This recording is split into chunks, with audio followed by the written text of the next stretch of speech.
Très bien, chers collègues, merci de votre présence pour cette audition. Monsieur le Premier Président de la Cour des comptes, merci d'avoir accepté notre invitation à venir présenter et à évoquer avec le Président de la 6e Chambre, que je salue, venir évoquer le rapport que vous avez sur les retraites que vous avez remis au Premier ministre il y a quelques jours. Quelques éléments de contexte avant que je donne la parole au Premier Président. Le 15 janvier dernier, lors de sa déclaration de politique générale, le Premier ministre a annoncé qu'il demanderait à la Cour des comptes de donner l'état actuel et précis du financement du système de retraite. Les conclusions de cette mission flash ont été remises le 20 février aux partenaires sociaux puis au Premier ministre. Ce travail de clarification est la première étape d'un processus confié d'abord aux partenaires sociaux. Réunis en conclave, pour reprendre le terme, dans une conférence sociale, ils disposeront, ces partenaires sociaux, de 3 mois pour, tout en proposant des améliorations réelles pour nos concitoyens, rétablir l'équilibre financier de notre système de retraite à un horizon proche, à savoir 2030. Ce travail sera donc mené jusqu'au mois de juin, avec une association du Parlement dont les représentants des groupes devraient être tenus régulièrement informés par la ministre chargée du Travail et de l'Emploi. En fonction des conclusions qui en découleront, il appartiendra au Parlement de légiférer au plus tard dans le cadre de la prochaine loi de financement de la sécurité sociale. Notre système de retraite étant par répartition, il est soumis par essence à l'évolution démographique, avec une baisse de 1,7 actifs pour 1 retraité en 2020, contre 4 actifs pour 1 retraité en 1960. Notre système a connu plusieurs réformes afin d'en assurer la pérennité. La dernière en date, celle de 2023, bien que nécessaire pour tendre vers un équilibre des comptes et ainsi maintenir l'universalité des retraites, fait encore l'objet de nombreuses contestations. Et sous cette jeune législature, notre commission a déjà examiné 2 propositions de loi visant à l'abroger, ce qui vient témoigner que le débat reste vif. C'est dans ce cadre que le Premier ministre a sollicité donc la Cour des comptes et a lancé les travaux de concertation. Et c'est la raison pour laquelle j'ai souhaité, chers collègues, organiser cette audition à laquelle je remercie une nouvelle fois le Premier Président d'avoir bien voulu prendre part. Notre réunion comprendra, comme d'habitude, un temps de présentation qui sera suivi des interventions du rapporteur général, puis des orateurs de chaque groupe. Vous aurez chacun 2 minutes par question et pour vos interventions. Et puis, bien sûr, la Cour des comptes y répondra à l'ensemble des intervenants. Voilà, Monsieur le Premier Président, je vous laisse la parole. Merci, Monsieur le Président, Mesdames et Messieurs les députés. Merci de m'accueillir devant votre commission, où j'ai toujours plaisir à venir, afin que je vous présente le rapport de la Cour des comptes sur la situation financière et les perspectives du système des retraites. J'aurais été très heureux de le faire plus tôt.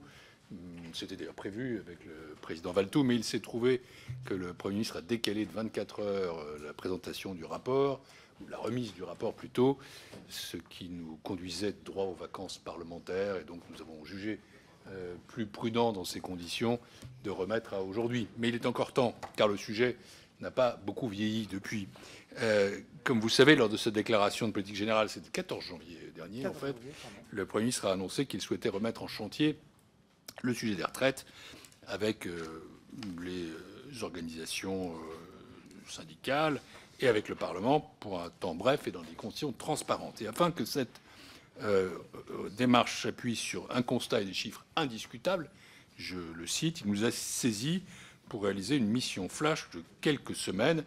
Et nous avons tenu ce pari, ce qui était un peu une gageure. J'en ai fait remis ce rapport au Premier ministre en présence de 4 de ses ministres, Éric Lombard, Catherine Vautrin, Astrid Pallauscian-Bouvet et Laurent Marcangeli, le 19 février dernier. Puis, dans la foulée, je suis allé le présenter à la conférence des partenaires sociaux chargée de négocier une nouvelle voie pour notre système de retraite qui s'est mise au travail depuis. Et je dois vous dire que leur réaction a été en réalité unanimement positive, ce qui veut dire que du point de vue qui était celui qui nous était fixé, c'est-à-dire de produire des chiffres indiscutables, ils n'ont pas été discutés. De fait, là, ils sont parfois discutés à l'extérieur, mais ils ne sont pas discutés par les partenaires sociaux.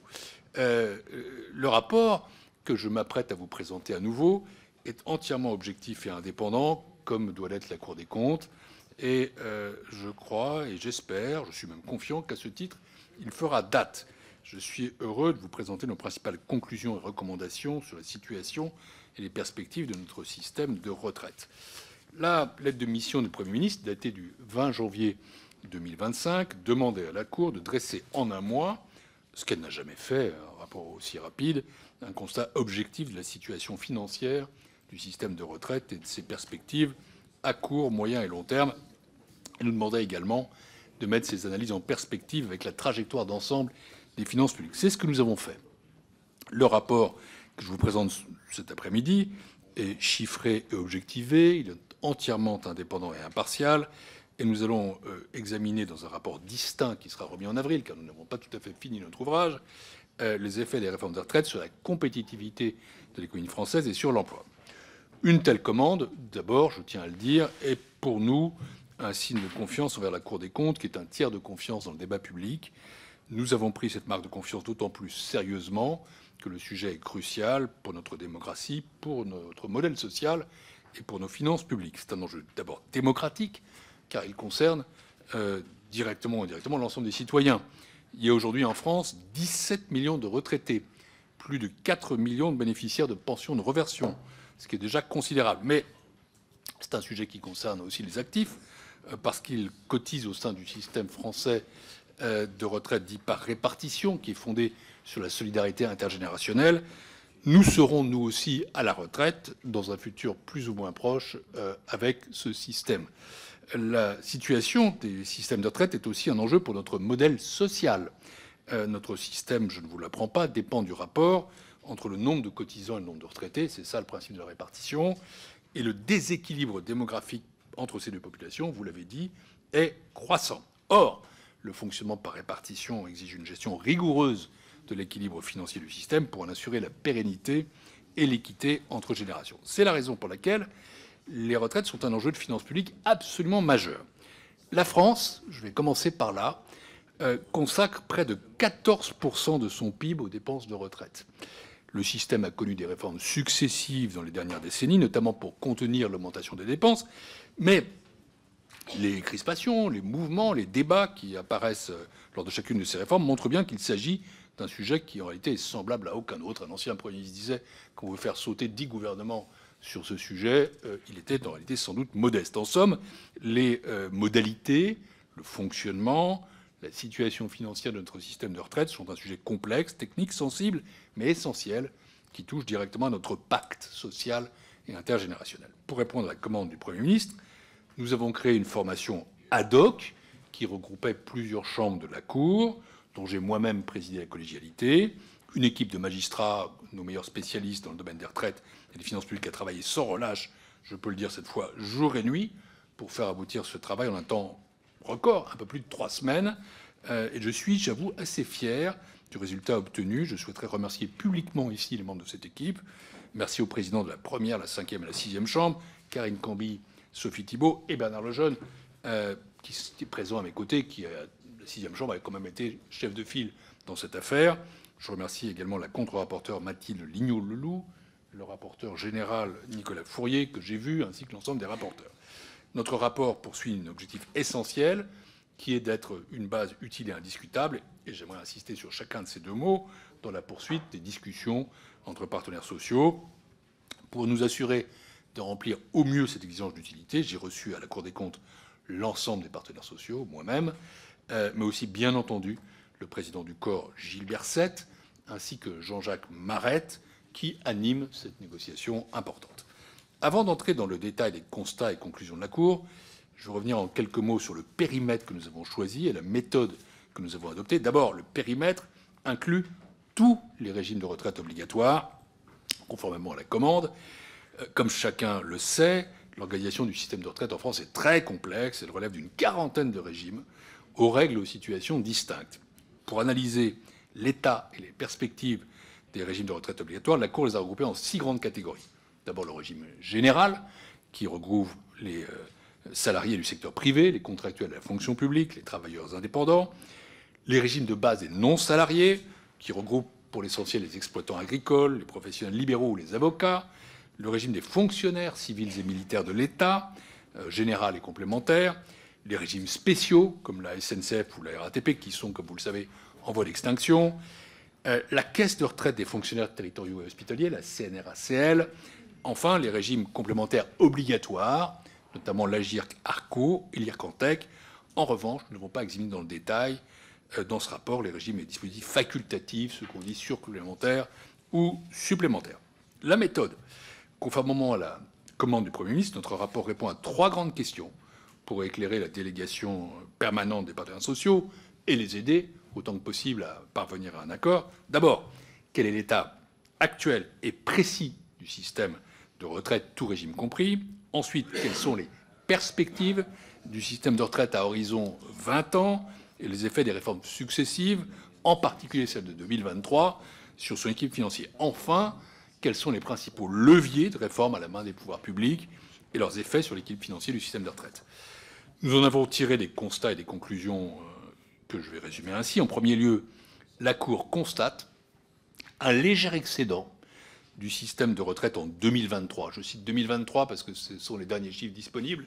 Ce sont ceux sur lesquels nous nous sommes fondés, grâce aux effets d'une succession de réformes, mais aussi, il faut bien le dire, sous l'effet de l'inflation. Mais cet excédent global ne doit pas masquer des situations très hétérogènes selon le régime. C'est l'objet de la première partie du rapport, c'est le constat à plat. Ensuite, les projections réalisées sur 20 ans montrent une nette dégradation de la situation financière globale du système à horizon 2045. Les perspectives se dégradent fortement dès 2024, ce qui fait apparaître un besoin de financement croissant pour le système des retraites, malgré les effets de la réforme de 2023. Ces enjeux sont analysés dans la deuxième partie de notre rapport. J'en profite pour dire au passage qu'il y a d'ores et déjà un déficit en réalité en 2025, même si on ne connaît pas les chiffres définitifs ex post. Enfin, pour rétablir l'équilibre du système des retraites, parce que j'ai dit que le système des retraites par répartition devait être équilibré sur le plan financier, plusieurs leviers de réforme sont évoqués: l'âge d'ouverture des droits, la durée d'assurance requise, le montant des cotisations et les conditions d'indexation des pensions. Et nous avons analysé les effets d'une variation de ces leviers dans la troisième partie du rapport. Ils diffèrent, que ce soit en termes de montant, de temporalité, d'effets sur l'économie. Je voudrais remercier les administrations et organisations qui nous ont appuyés dans cette mission. Le Conseil d'orientation des retraites, nous nous sommes appuyés sur lui pour les simulations, à partir de nos hypothèses. La Direction générale du Trésor, la Caisse d'assurance vieillesse et la Direction de la sécurité sociale. Nous avons travaillé en étroite intelligence avec ces acteurs qui nous ont fourni des données sociales et macroéconomiques actualisées ainsi que des projections qui intégraient nos hypothèses. J'entre à présent rapidement dans le détail du premier grand message de notre rapport, à savoir qu'en 2023, le système de retraite est légèrement excédentaire grâce à une situation de record de réforme. Il était plutôt légèrement excédentaire, avec des situations hétérogènes selon les régimes. D'abord, le système de retraite obligatoire français est globalement favorable aux retraités par rapport aux pays comparables, grâce à un effort de financement très élevé et même massif. La France consacrait en 2023 près de 390 milliards d'euros aux dépenses de retraite, ce qui équivaut à 14% de son PIB. C'est 4 points de plus que l'Allemagne. Je vous demande de prendre les chiffres comme je les donne, ce n'est pas des interprétations, c'est les chiffres à plat.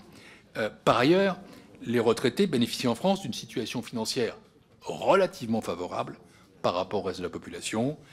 Par exemple, il y a bien sûr des retraités pauvres, mais le taux de pauvreté des retraités est inférieur à celui des actifs, même si de fortes inégalités existent, avec une pension moyenne de 1 626 € brut par mois fin 2022.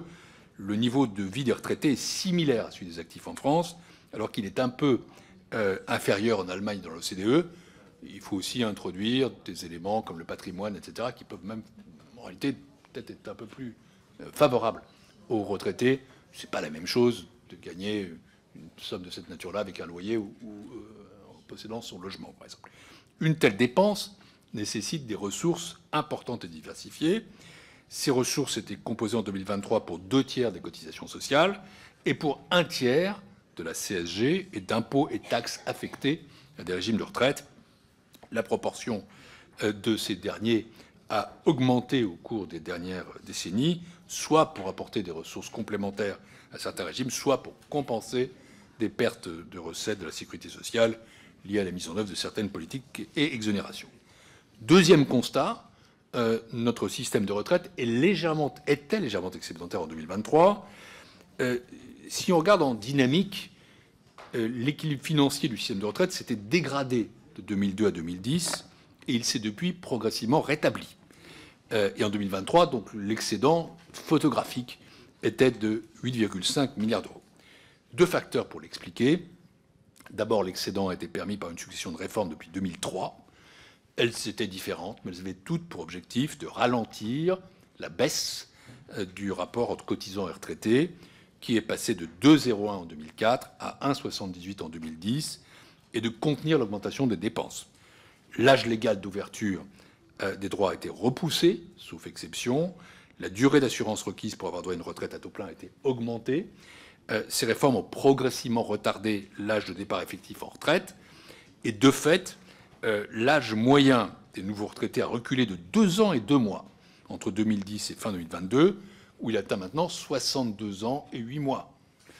Ce recul a permis de ralentir la dégradation du rapport entre cotisants et retraités, et même d'améliorer ce ratio entre 2020 et 2022. Depuis, ça a recommencé à diminuer.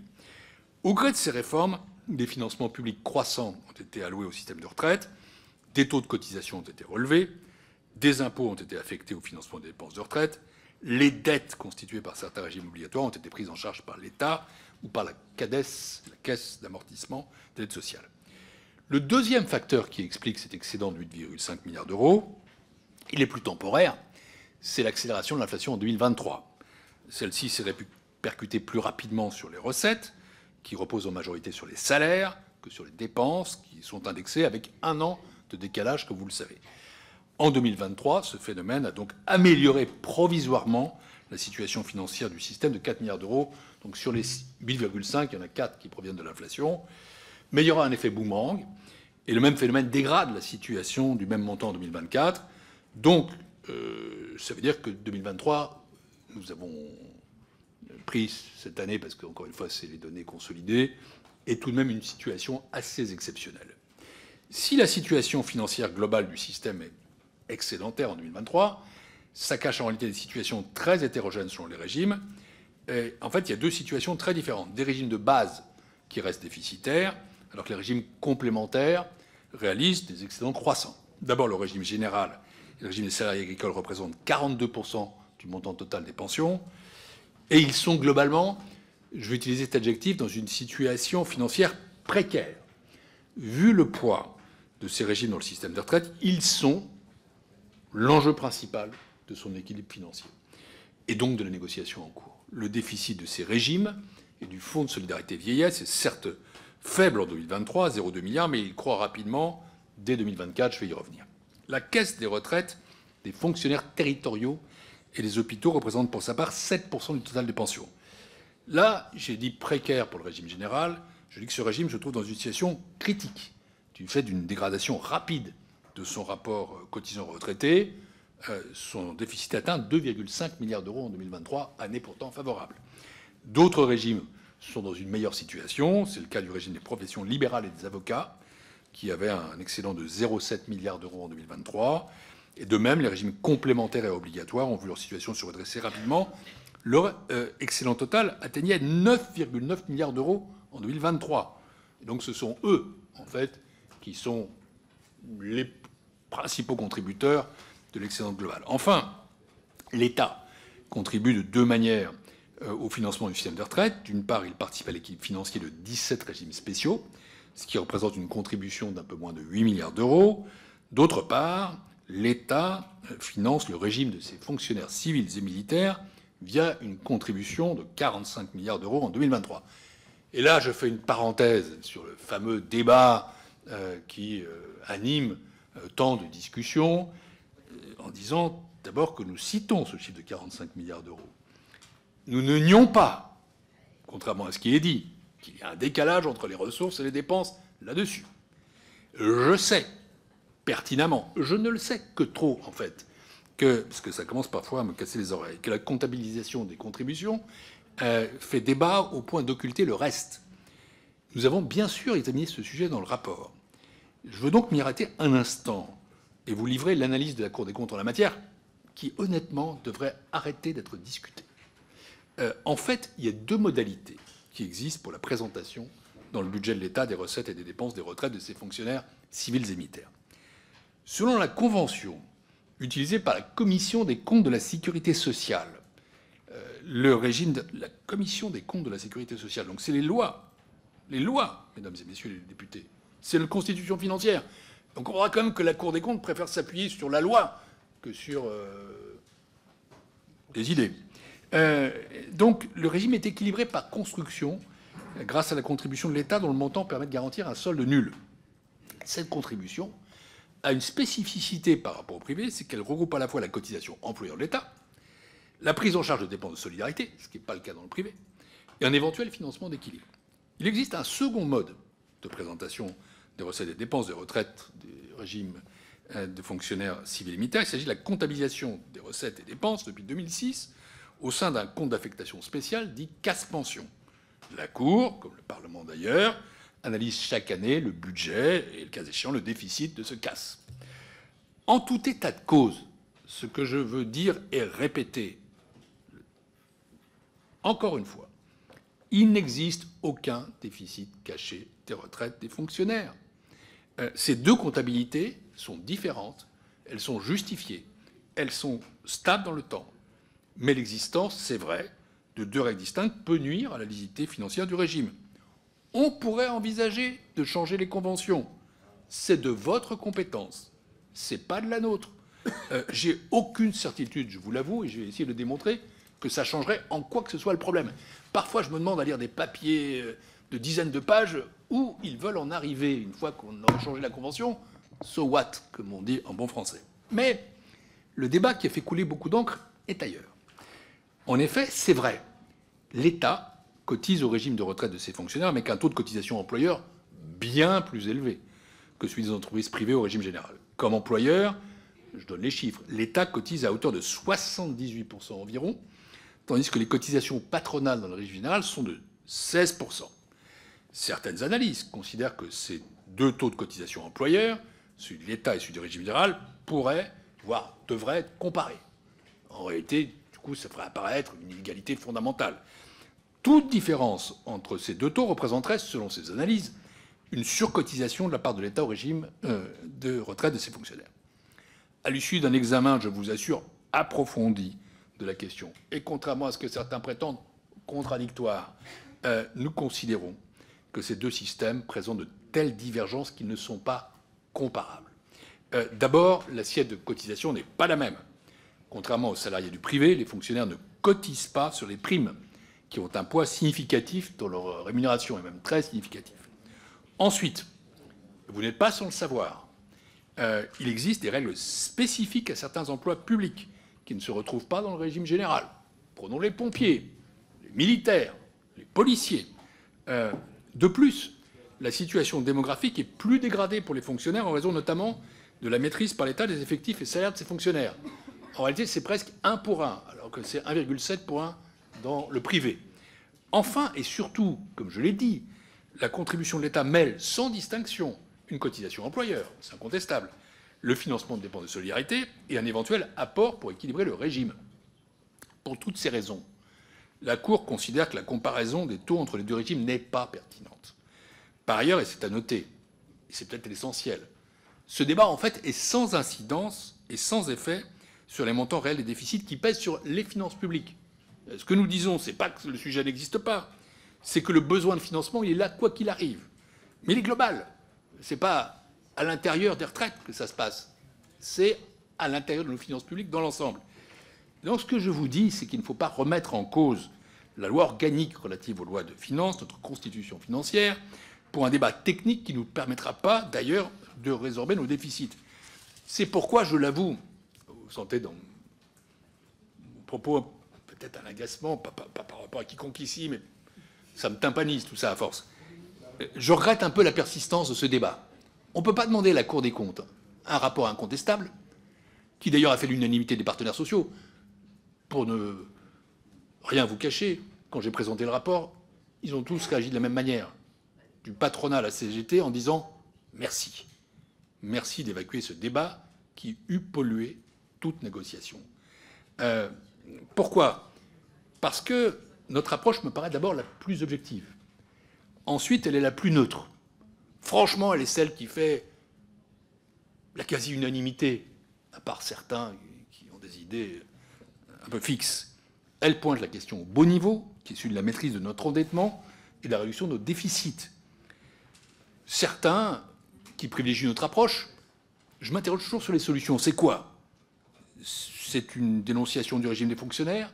Avec quelle solution? Une réduction drastique de leur retraite? Ou au contraire des embauches massives pour améliorer le ratio démographique? Une capitalisation gigantesque? Ou encore faire financer les retraites du public par le privé? Tout ça, honnêtement, me paraît pas de bon raisonnement. Sans m'immiscer dans ces choix politiques, je crois surtout que l'analyse des faits n'y conduit pas. Et donc je vous propose cette analyse qui est à la fois exhaustive, honnête, neutre, et je crois plus convenable, in fine, y compris pour la qualité du débat dans ce pays. Je passe au deuxième message de notre rapport. Les projections réalisées sur 20 ans montrent une nette dégradation de la situation financière globale du système à l'horizon 2045, malgré la réforme de 2023. Nous avons réalisé des projections du système de retraite à l'horizon 2045. Pourquoi 20 ans et pas un horizon plus long, 2070? Parce que, au-delà de 2045, les incertitudes deviennent très importantes, notamment en raison d'hypothèses de natalité qui sont très difficiles à prévoir. Je ne vais pas rentrer dans le détail de toutes nos hypothèses, qui sont, je crois, bien explicitées en annexe du rapport. J'aimerais souligner que nous avons fixé nos propres hypothèses de productivité et de chômage. Nous avons retenu deux scénarios pour le taux annuel de production de la productivité. 0,7% et 1%. 0,7%, c'est le scénario principal, car c'est le plus crédible et réaliste. Si on constate l'évolution de la productivité sur les 20 dernières années, on est plutôt sur 0,4, 0,5 que sur 0,7. Mais après tout, il n'est pas interdit d'espérer que la productivité augmente et que le taux de chômage baisse, donc 1% est une hypothèse qui est également présentée. En tout état de cause, nous avons constaté, ça m'a même moi-même surpris, contrairement à une idée largement répandue en la matière, que la variation de productivité n'avait pas une influence majeure sur les projections, avec moins de 1 milliard d'euros d'écart entre les deux scénarios en 2035. C'est donc pas une solution magique dont il faut attendre des miracles. Sur l'emploi, nous avons prévu deux taux de chômage, 7%, c'est réaliste, ou 5%, scénario d'amélioration. Que ressort-il des projections à 20 ans?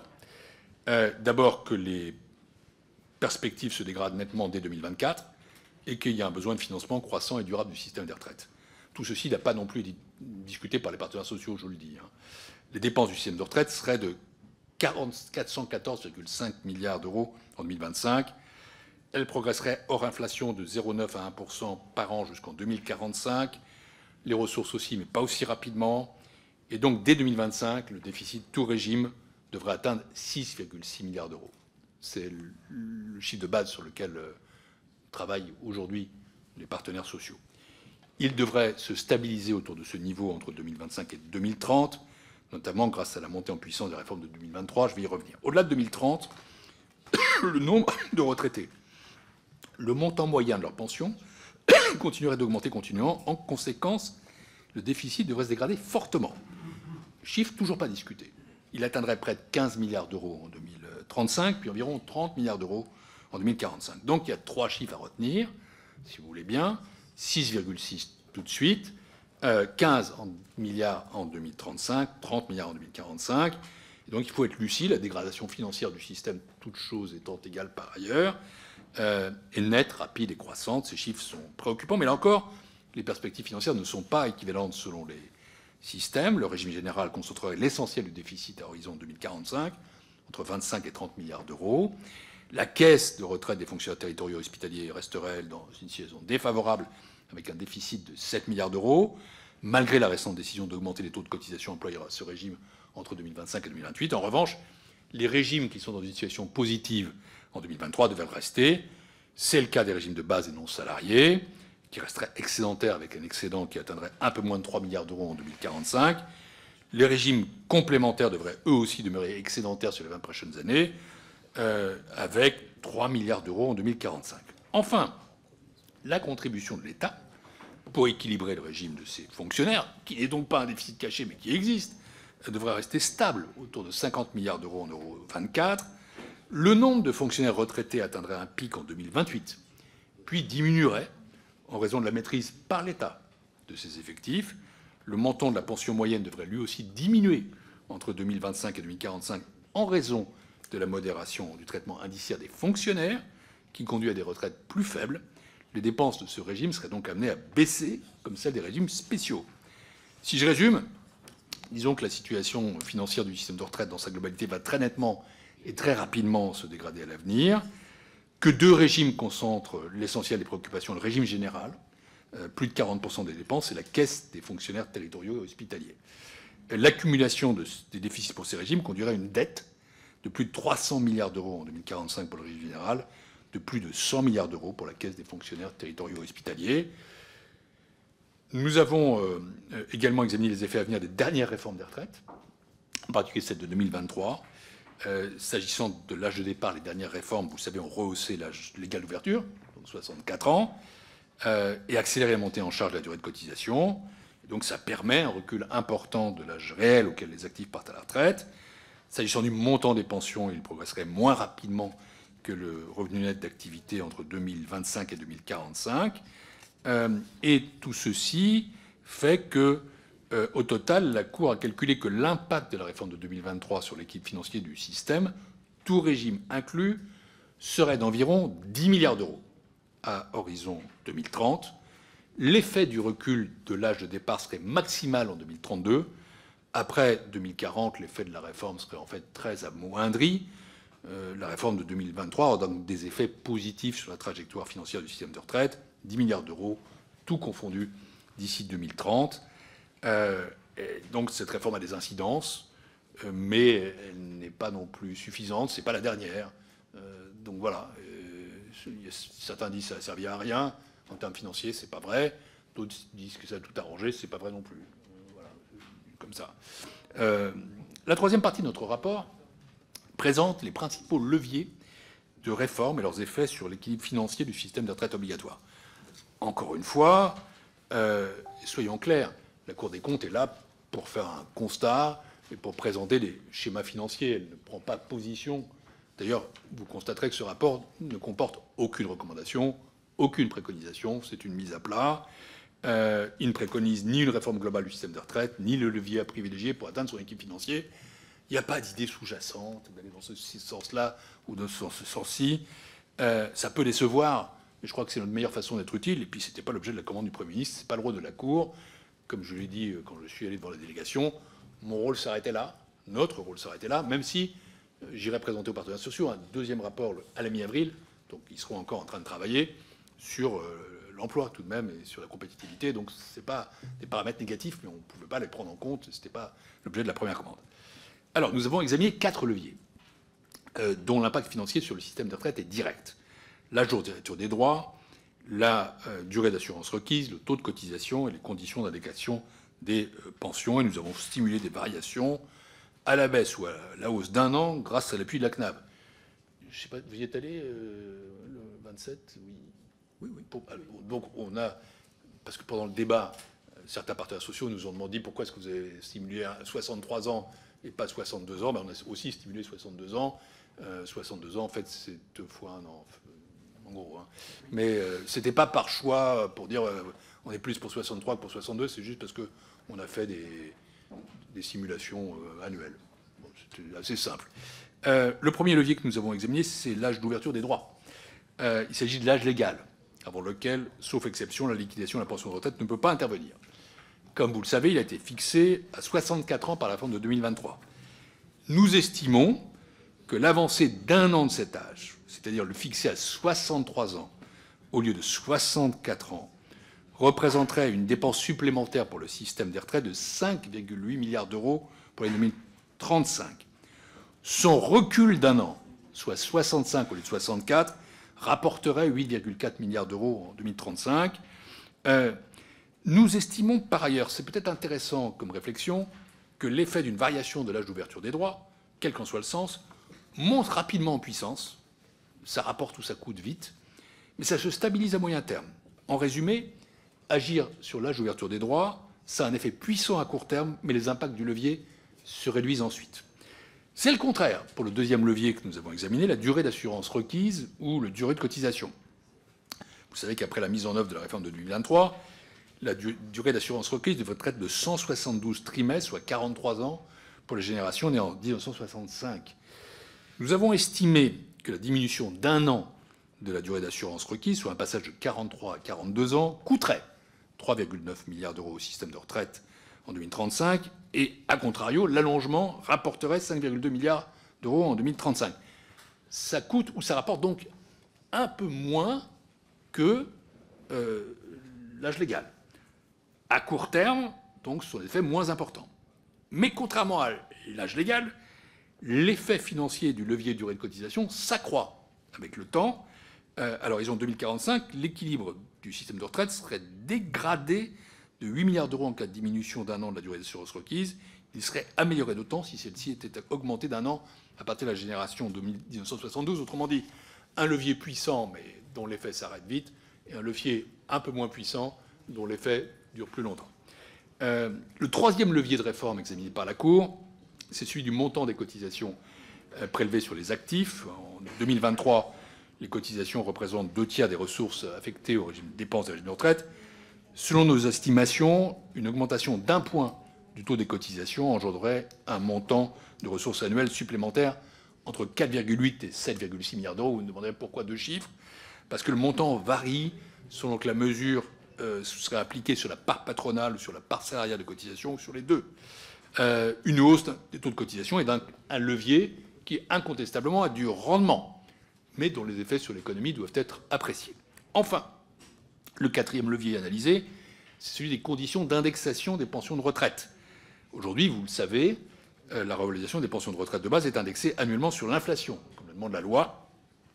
En se fondant sur les dépenses du régime de retraite prévues en 2025, une sous-indexation d'1 point des pensions par rapport à l'inflation permettrait une économie de 2,9 milliards d'euros pour cette année, avec un effet sur l'économie qui serait relativement plus faible, pour une raison simple, c'est un effet keynésien, à savoir que les retraités ont une propension à consommer moindre que les actifs.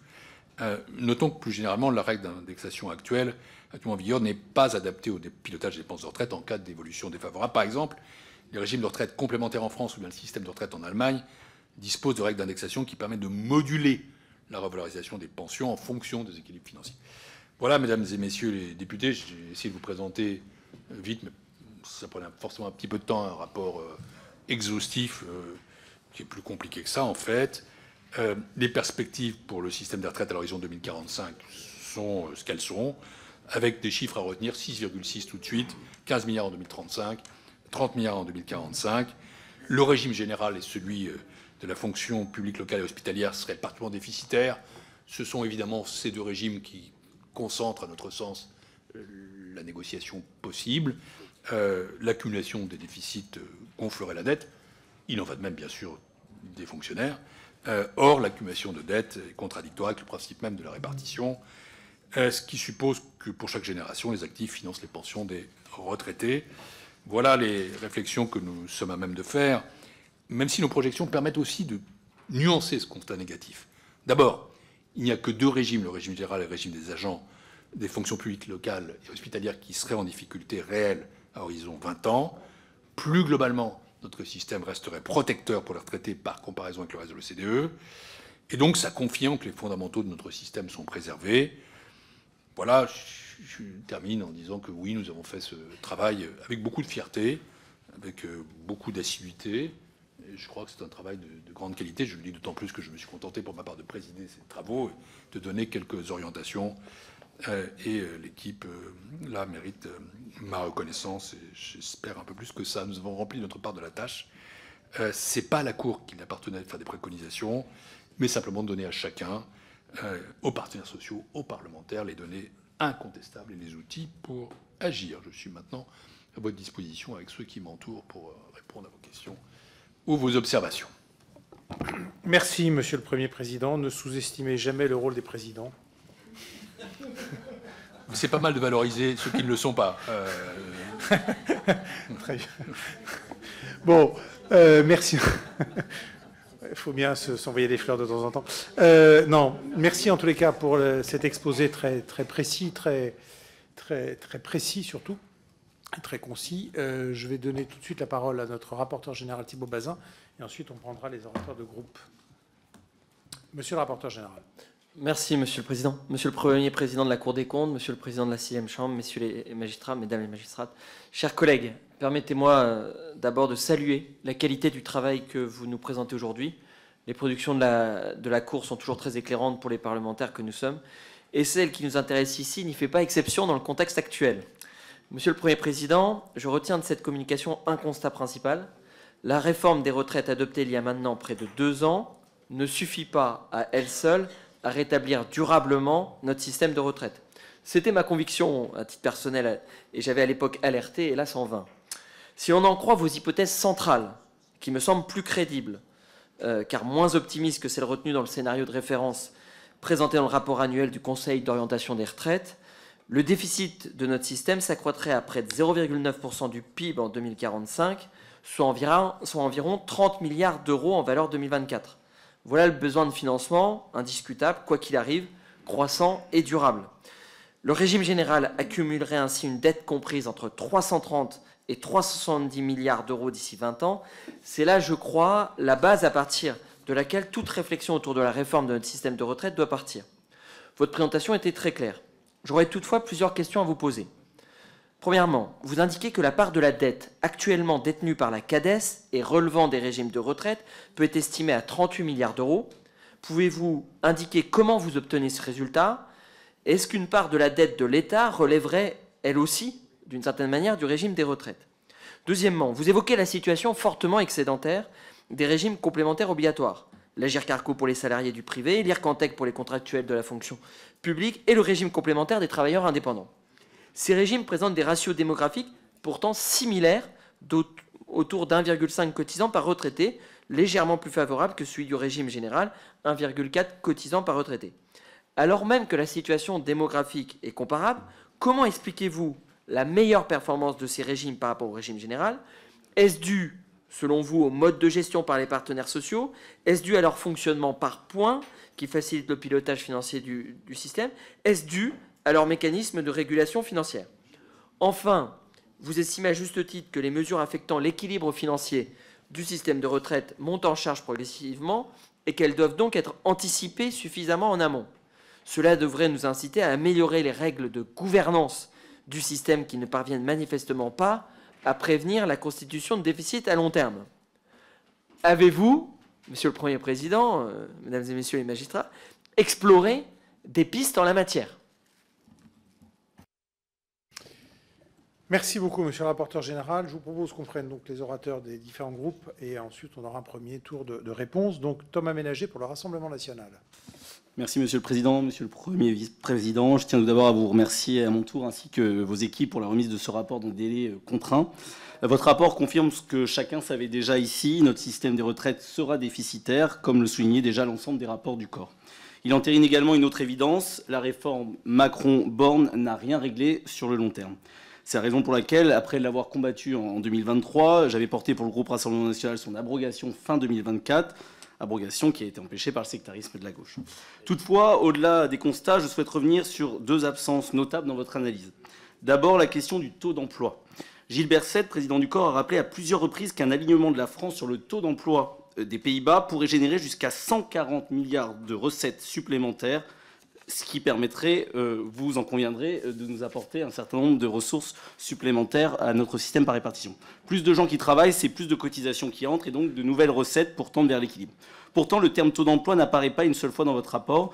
Est-ce que vous pouvez nous indiquer pourquoi cette question n'a pas été traitée en profondeur, car il s'agit là, avec la démographie, des 2 principaux problèmes que connaît notre système par répartition?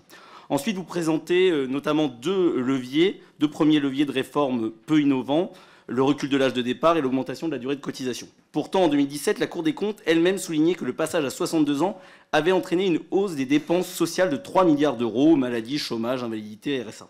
Le passage à 64 ans pourrait, selon certaines estimations de la DARES et de l'ADRES, alourdir ces dépenses de 4,9 milliards d'euros supplémentaires, supprimant en fait en partie, tout ou partie, l'intérêt financier des différentes réformes précédentes. Pouvez-vous donc nous préciser pourquoi cet effet d'éviction, qui était mentionné par le passé par la Cour des comptes, n'est pas étudié cette fois-ci et s'il a été estimé? Enfin, vous évoquez la possibilité de 2 autres leviers, augmenter les cotisations ou baisser les pensions, c'est-à-dire faire payer les Français. Pourtant, on le sait, la France a déjà un taux de cotisation de vieillesse supérieur de 10 points à la moyenne de l'OCDE. J'en viens donc à ma question. Est-ce qu'il ne serait pas plus utile d'étudier d'autres leviers que pourraient être la création d'emplois, la réindustrialisation, la compétitivité, la simplification, mais aussi de réfléchir à une politique familiale incitative pour faire face au creux démographique que nous connaissons? C'est ce que nous proposons au groupe Rassemblement national et je regrette que vous n'ayez pas étudié d'autres leviers que de prendre ceux que nous avons utilisés par le passé et de faire payer les Français encore une fois. Je vous remercie. Merci beaucoup. On va essayer de tenir les 2 minutes. Je donne la parole à Stéphanie Ries pour Ensemble pour la République. Merci, Monsieur le Président. Monsieur le Premier Président, merci pour ce rapport qui est très important parce qu'il permet d'avoir une base partagée de discussion. Et quand en 2023, certains nous disaient circuler, il n'y a rien à voir, il n'y a pas de déficit, là, on est bien obligé de regarder la réalité en face. La réalité, vous le montrez dans votre rapport, le déficit double d'ici 2035 et redouble encore en 2045 pour atteindre à peu près les 30 milliards. Sans la réforme que nous avons portée en 2023, contrairement à ce que je viens d'entendre, ce déficit serait dès 2035, les 30 milliards. Vous montrez aussi que nous sommes un pays qui dépensons pour nos retraites à peu près à hauteur de 13% du produit intérieur brut, ce qui me paraît une bonne chose. Vous savez que notre groupe considère qu'il faut augmenter ce produit intérieur brut, cette richesse, en augmentant bien entendu le taux d'emploi, mais aussi en faisant par exemple la réforme de l'assurance chômage. Je rappelle que certains pays à qui on peut se comparer, par exemple les Pays-Bas, ont un taux de produit intérieur brut par habitant supérieur de 23% au nôtre. Certains autres, qui ne peuvent plus maintenant être dans le déni de ce déficit, pensent que la solution doit passer par une hausse des cotisations ou une baisse des pensions des retraités. Votre rapport tend à démontrer que cette hausse de cotisation aurait pour effet un choc négatif affectant la compétitivité des entreprises, appauvrissant les salariés. À 5 ans, vous évaluez à peu près à 85 000 emplois détruits. Appauvrir les retraités ou appauvrir les salariés, en tout cas, ce n'est pas notre choix, mais pourriez-vous nous préciser les effets destructeurs sur l'emploi d'un scénario de hausse de cotisation? Je vous remercie. Merci beaucoup. Je donne la parole à Arthur Delaporte, d'abord, c'est ça? Merci. Ok, Arthur Delaporte pour le groupe socialiste. Merci, Monsieur le Président, Monsieur le Premier Président, chers collègues. Je voulais remercier, comme ça a été fait, la Cour des comptes pour ce rapport et pour votre présentation. Ça va sans dire que les chiffres ici présentés témoignent d'un travail objectif, documenté, sérieux et surtout désavouant les calculs complètement farfelus du Premier ministre. Nous espérons que cela conduira chacune et chacun à cesser de véhiculer des contre-vérités sur notre système de retraite. Je vous remercie également d'avoir rappelé qu'il n'existe aucun déficit caché des retraites des fonctionnaires, tordant ainsi le cou aux fumisteries d'experts autoproclamés. Dans une période où populisme et fake news font bon âge, il est essentiel que des institutions indépendantes puissent éclairer notre débat public, notamment pour mieux mesurer les conséquences d'une réforme, rappelons-le, rejetée massivement par la rue, les syndicats, mais aussi par le Parlement. Nous restons et toujours interpellés par les habitants de nos circonscriptions, je pense plus particulièrement aux femmes, premières victimes de cette réforme injuste, et rappelons ici qu'une autre réforme était possible. Ceci étant rappelé, je souhaiterais poser à la Cour 3 questions. Pourquoi ne pas avoir exploré, au-delà des 4 leviers, d'autres mécanismes et pistes de financement? Je pense notamment à la réduction des inégalités salariales, l'abrogation des exonérations de cotisations inefficaces ou bien sûr l'augmentation de la fiscalité des plus riches. Pourquoi, sur la question du rendement financier d'une augmentation d'1 point des cotisations sociales, c'est ma deuxième question, vous êtes-vous basé sur des chiffres d'une suppression de 57 000 emplois qui sont sur un scénario d'entrée en vigueur extrêmement rapide, alors qu'on aurait pu, par exemple, lisser cette augmentation des cotisations sur 10 ans, par exemple? Vous comparez, enfin, c'est une remarque, le poids des dépenses de retraite dans la richesse nationale entre la France et l'Allemagne, avec un écart de 4 points, 10 à 14 points de PIB. Mais pourquoi avoir écarté de ces 10 points le système par capitalisation qui tient pourtant une place essentielle et qui fait que la part de la richesse nationale consacrée au financement du système de retraite est en fait supérieure en Allemagne à ces 10 points. Enfin, c'est une remarque, mais vous l'avez évoqué dans votre conclusion, le fait de n'avoir chiffré qu'un retour à 63 ans peut donner l'idée que voilà, les 62 ans ne sont pas quelque chose qui est atteignable en termes de réforme, et vous y avez partiellement répondu. Donc voilà, je m'arrêterai ici. Je vous remercie. Et vous remercie aussi pour vos propos disant que les fondamentaux de notre système sont préservés à l'heure actuelle. Merci beaucoup. Louis Boyard pour la France Insoumise. Merci Monsieur le Président de la Cour des comptes, mes chers collègues. Ce rapport permet de rétablir une vérité. Contrairement à ce que disait le Premier ministre François Bayrou, il n'y a pas de déficit caché de notre régime de retraite. Ce rapport permet également de confirmer ce que nous avons cessé de dire pendant plus d'1 an. La réforme des retraites d'Elisabeth Borne, passée en force à coup de 49.3, n'a en rien résolu le problème de financement des régimes de retraite. C'est un deuxième mensonge qui explose au visage de la Macronie. Monsieur le Président de la Cour des comptes, je m'étonne du choix qui a été fait de chiffrer dans votre rapport le retour à l'âge de départ à la retraite à 63 ans et non à 62 ans.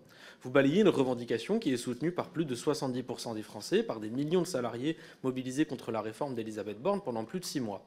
Vous dites que la Cour a fait des simulations annuelles, d'où un chiffrage de l'arrêt à 63 ans, d'un report à 65 ans, et qui suffirait de faire x2. Alors rapidement, on a fait quelques calculs, et ce n'est pas tout à fait ce qui ressort des chiffres qui ont été transmis par le gouvernement à la demande de la CGT, puisque en 2035, un arrêt à 63 ans est chiffré à 5,8 milliards. Pour un retour à 62 ans, il a été évoqué par le gouvernement à la CGT le chiffre de 10,4 milliards. Si vous faites 5,8 milliards x 2, vous tombez sur 11,6 milliards, donc le delta est d'1,2 entre ce que dit la Cour des comptes et ce que dit le gouvernement. De plus, le chiffrage de 63 ans est fait à horizon 2035, celui à 62 ans est fait à horizon 2030. Autrement dit, dans votre réponse où vous disiez il est très simple d'avoir une réponse, il y a énormément de flou, de décalage. Donc, Monsieur le Président de la Cour des comptes, l'explication que vous nous avez donnée étant mathématiquement fausse, je vous repose la question. Pouvez-vous nous expliquer pourquoi est-ce que vous avez fait le choix d'écarter l'hypothèse d'un retour de la retraite à 62 ans en ne chiffrant qu'un gel à 63 ans? Merci beaucoup. Justine Gruet pour la droite républicaine. Merci Monsieur le Président. Merci Monsieur le Premier Président de la Cour des comptes de venir devant la représentation nationale nous présenter les conclusions de votre mission qui concerne chacun de nos concitoyens. Alors que la réforme de 2023 peine toujours à trouver l'assentiment de l'ensemble de la population, il nous est pourtant nécessaire de prendre des décisions afin de garantir nos retraites. Le moment n'est d'ailleurs plus à valider des données chiffrées que nous connaissons tous, mais bien de trouver des perspectives d'aménagement de notre mode de financement des retraites. Tout changement peut susciter des oppositions, mais conserver notre modèle datant de 1945 sans véritablement comprendre les évolutions de notre société n'est plus raisonnable. Le fonctionnement en silo de nos dépenses publiques, l'empiètement sur d'autres budgets que les retraites, la multitude de régimes, vous nous avez dit plus de 40, n'aident pas à clarifier la situation de notre système. Par exemple, l'absence d'une véritable caisse de retraite pour nos fonctionnaires d'État militaires fait que 14% du budget du ministère des Armées est consacré à ces surcotisations. Autre exemple, celui des régimes spéciaux, la SNCF finance comme l'indique votre rapport, à 40% par les salariés de la SNCF, le reste étant payé par l'État, autrement dit le contribuable. Notre système actuel crée de la dette, manque cruellement de justice et de visibilité pour nos concitoyens qui ont besoin d'être rassurés pour l'avenir. Voici donc plusieurs questions. Avez-vous étudié les modèles étrangers dont la France pourrait s'inspirer? Le modèle de la Suède associe par exemple la répartition et la capitalisation. Sur ce modèle, Monsieur Moscovici, que pensez-vous, que pense la Cour des comptes des propositions suivantes? De réfléchir sur une part de capitalisation associée à de la répartition qui pourrait être gérée par un fonds de pension public et sécurisé, qui répondrait à des attentes plus individualistes de notre société. Sur l'ouverture de nouveaux droits, si l'on continue de travailler après l'âge légal et, à contrario, de diminuer largement la pension en cas de départ bien avant la date. Agir sur des plans de formation des 40-50 ans pour favoriser l'emploi de nos seniors lorsque l'on sait que 40% des actifs bénéficient d'un départ anticipé. Prévoir une meilleure prise en compte du congé maternité ou parental dans le calcul des trimestres ou tout simplement demander symboliquement d'avoir contribué à un système pour pouvoir en bénéficier. Autant de pistes qui, je l'espère, concerneront nos partenaires sociaux et la Cour des comptes dans les mois à venir. Nous n'avons plus les moyens de rester dans une position d'attente et la droite républicaine est persuadée que nous devons prendre des décisions. Je vous remercie. Merci. François Ruffin pour le groupe écologiste. Oui, merci. Bon, Monsieur le Président, moi je veux vous remercier parce que dans l'actualité assez tragique qu'on vit en ce moment, au fond, vous nous apportez une bonne nouvelle. Il n'y a rien de dramatique. Ça va plutôt pour les retraites. On peut dire 7 milliards de déficit en accentuant comme ça sur milliards pour dire à quel point ça serait tragique. Mais en vérité, quand on le rapporte aux 304 milliards d'euros de la branche vieillesse, on est à 2% de déficit. Quand on regarde ce qui se passerait en 2035, on peut dire 15 milliards, mais bon, ça ferait 4% de déficit. Alors, vous vous mettez à chiffrer pour 2045, je dois dire que d'ici là, je crains qu'on ait d'autres soucis. À quoi ressemblera la planète, le travail, la vie d'ici 20 ans, vu l'instabilité en cours. Mais donc ces 2%, c'est même ces 4% si on ne changeait rien. L'État en rêverait. Ce serait déjà un exploit pour Bruno Le Maire que de parvenir à ça. Et en effet, il y a un certain nombre de leviers d'ingrédients, comme vous dites, qui sont pas pleinement mis sur la table. Alors il y a la hausse des cotisations qui, à elle seule, vous le dites, rapporterait entre 5 et 7 milliards. Mais au-delà de ça, on peut avoir les exonérations qui pourraient être interrogées, les hausses de salaire, on pourrait avoir le taux d'emploi avec une moindre part, contrer le mal-travail, les 100 000 travailleurs qui sont brisés chaque année, soit psychiquement, soit physiquement. Mais je dirais presque que mon inquiétude, elle va au-delà. C'est une inquiétude politique, je le disais déjà au moment où on faisait cette réforme-là, pour des déficits qui sont mesurés, modérés. Le risque, c'est la division de la nation. Le risque, c'est quand on a eu 3 années de crise Covid, de guerre en Ukraine, de montée de l'extrême droite, est-ce qu'on doit diviser le pays sur cette question, ou bien est-ce qu'on se dit qu'on arrive à se rassembler et à pas se cristalliser autour du point de tension pour affronter le défi démographique qui est réel et surtout aussi le défi climatique. Merci beaucoup. Nicolas Turquois pour les démocrates. Merci, Monsieur le Président, Monsieur le Président de la Commission, chers collègues. Je tiens à remercier la Cour pour son inquiétant constat sur la pérennité de notre système de retraite. Au sein du groupe Les Démocrates, nous la partageons et peut-être un degré d'urgence encore supérieur. Vous indiquez en effet en conclusion du rapport que les perspectives financières sont préoccupantes, projetées à l'horizon 2045. Mais Monsieur le Premier Président, la réalité de notre système de retraite n'est-elle pas déjà très préoccupante? Le chapitre 1er du rapport est pudiquement intitulé, je cite, « En 2023, une situation financière légèrement excédentaire, mais hétérogène selon les régimes ». J'ai bien entendu, Monsieur le Président, votre agacement, mais reprenant ici les analyses fondées par le Haut Commissariat au Plan et Jean-Pascal Beaufret, lequel a contribué à votre rapport et auteur d'une note pour la Fondapol, pourquoi faire apparaître en titre pour 2023 un solde excédentaire de près de 4 milliards d'euros du système de retraite quand 131 milliards d'euros additionnels, c'est-à-dire en plus des cotisations employeurs et employés, ont été affectés à nos retraites et que l'essentiel de ce solde, si ce n'est l'intégralité, est dû au régime de retraite complémentaire.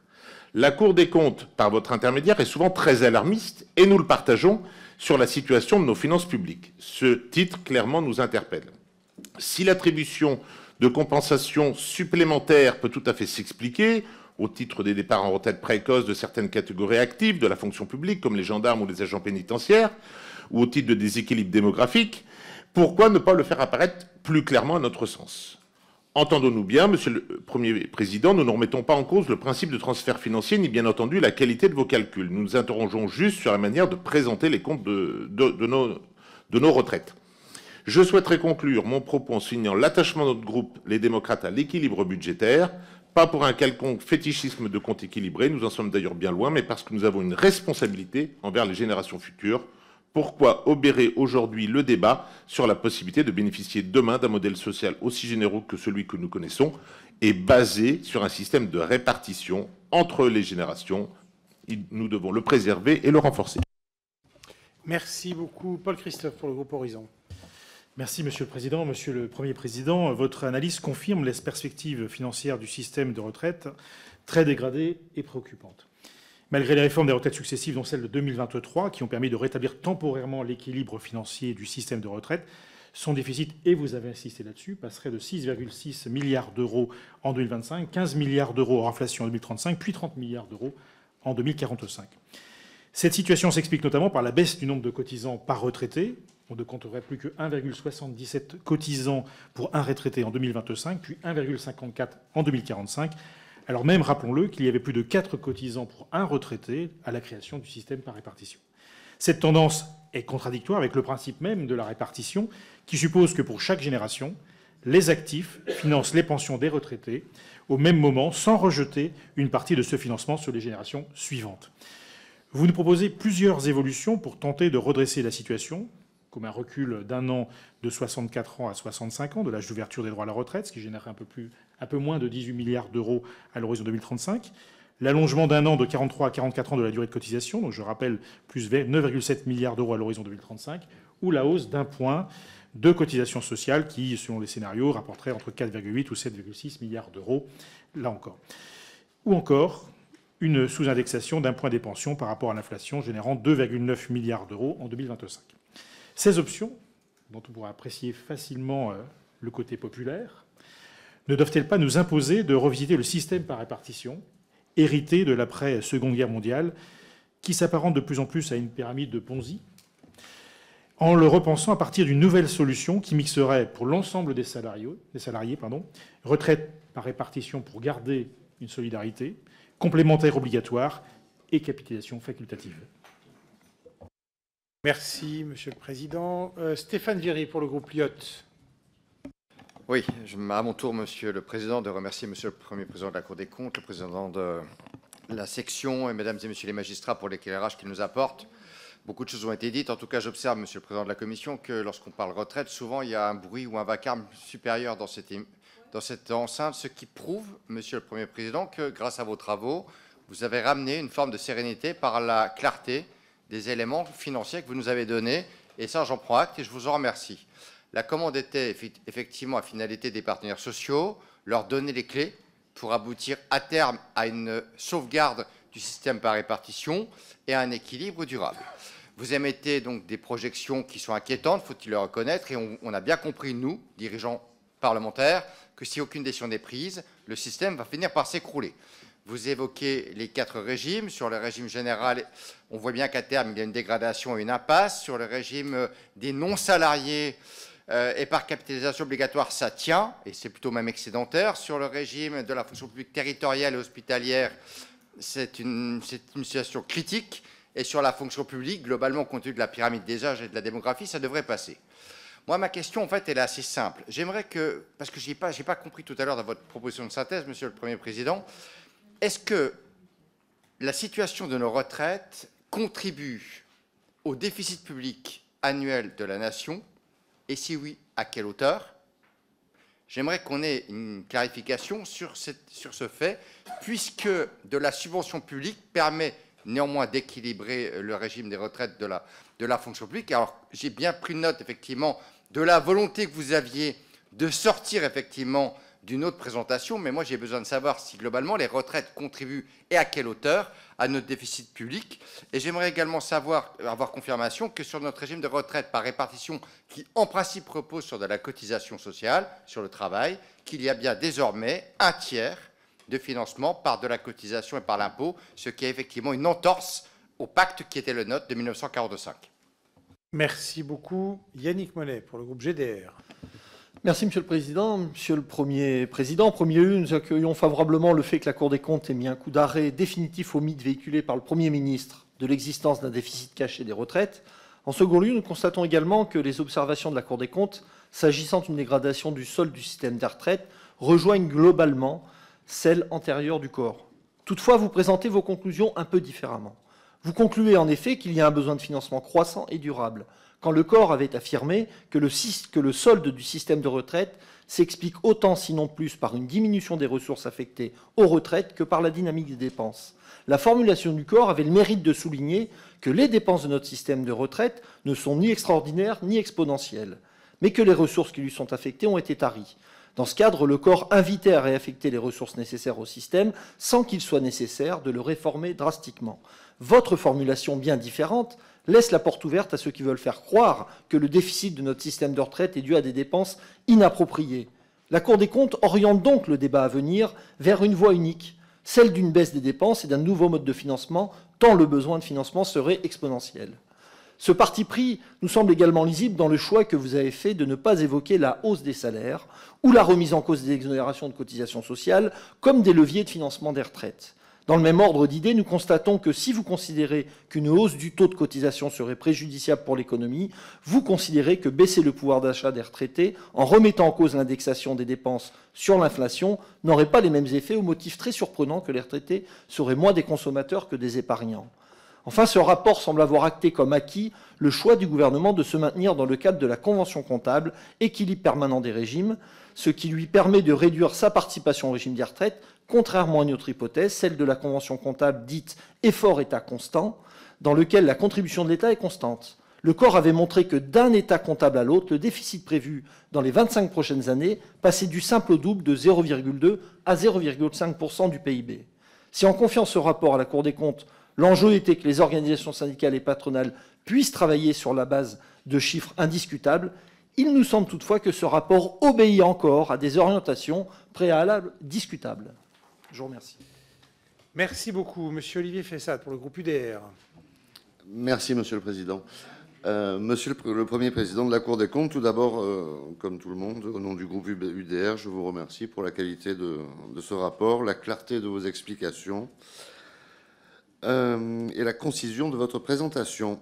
Dans la partie introductive, vous avez évoqué, si je ne me trompe pas, l'introduction d'une dose de capitalisation. Et comme mes collègues Paul Christophe et Justine Gruet, je regrette un peu de ne pas l'avoir retrouvé dans les leviers que vous avez par la suite envisagés, aux côtés de l'âge, du montant des cotisations et de la durée.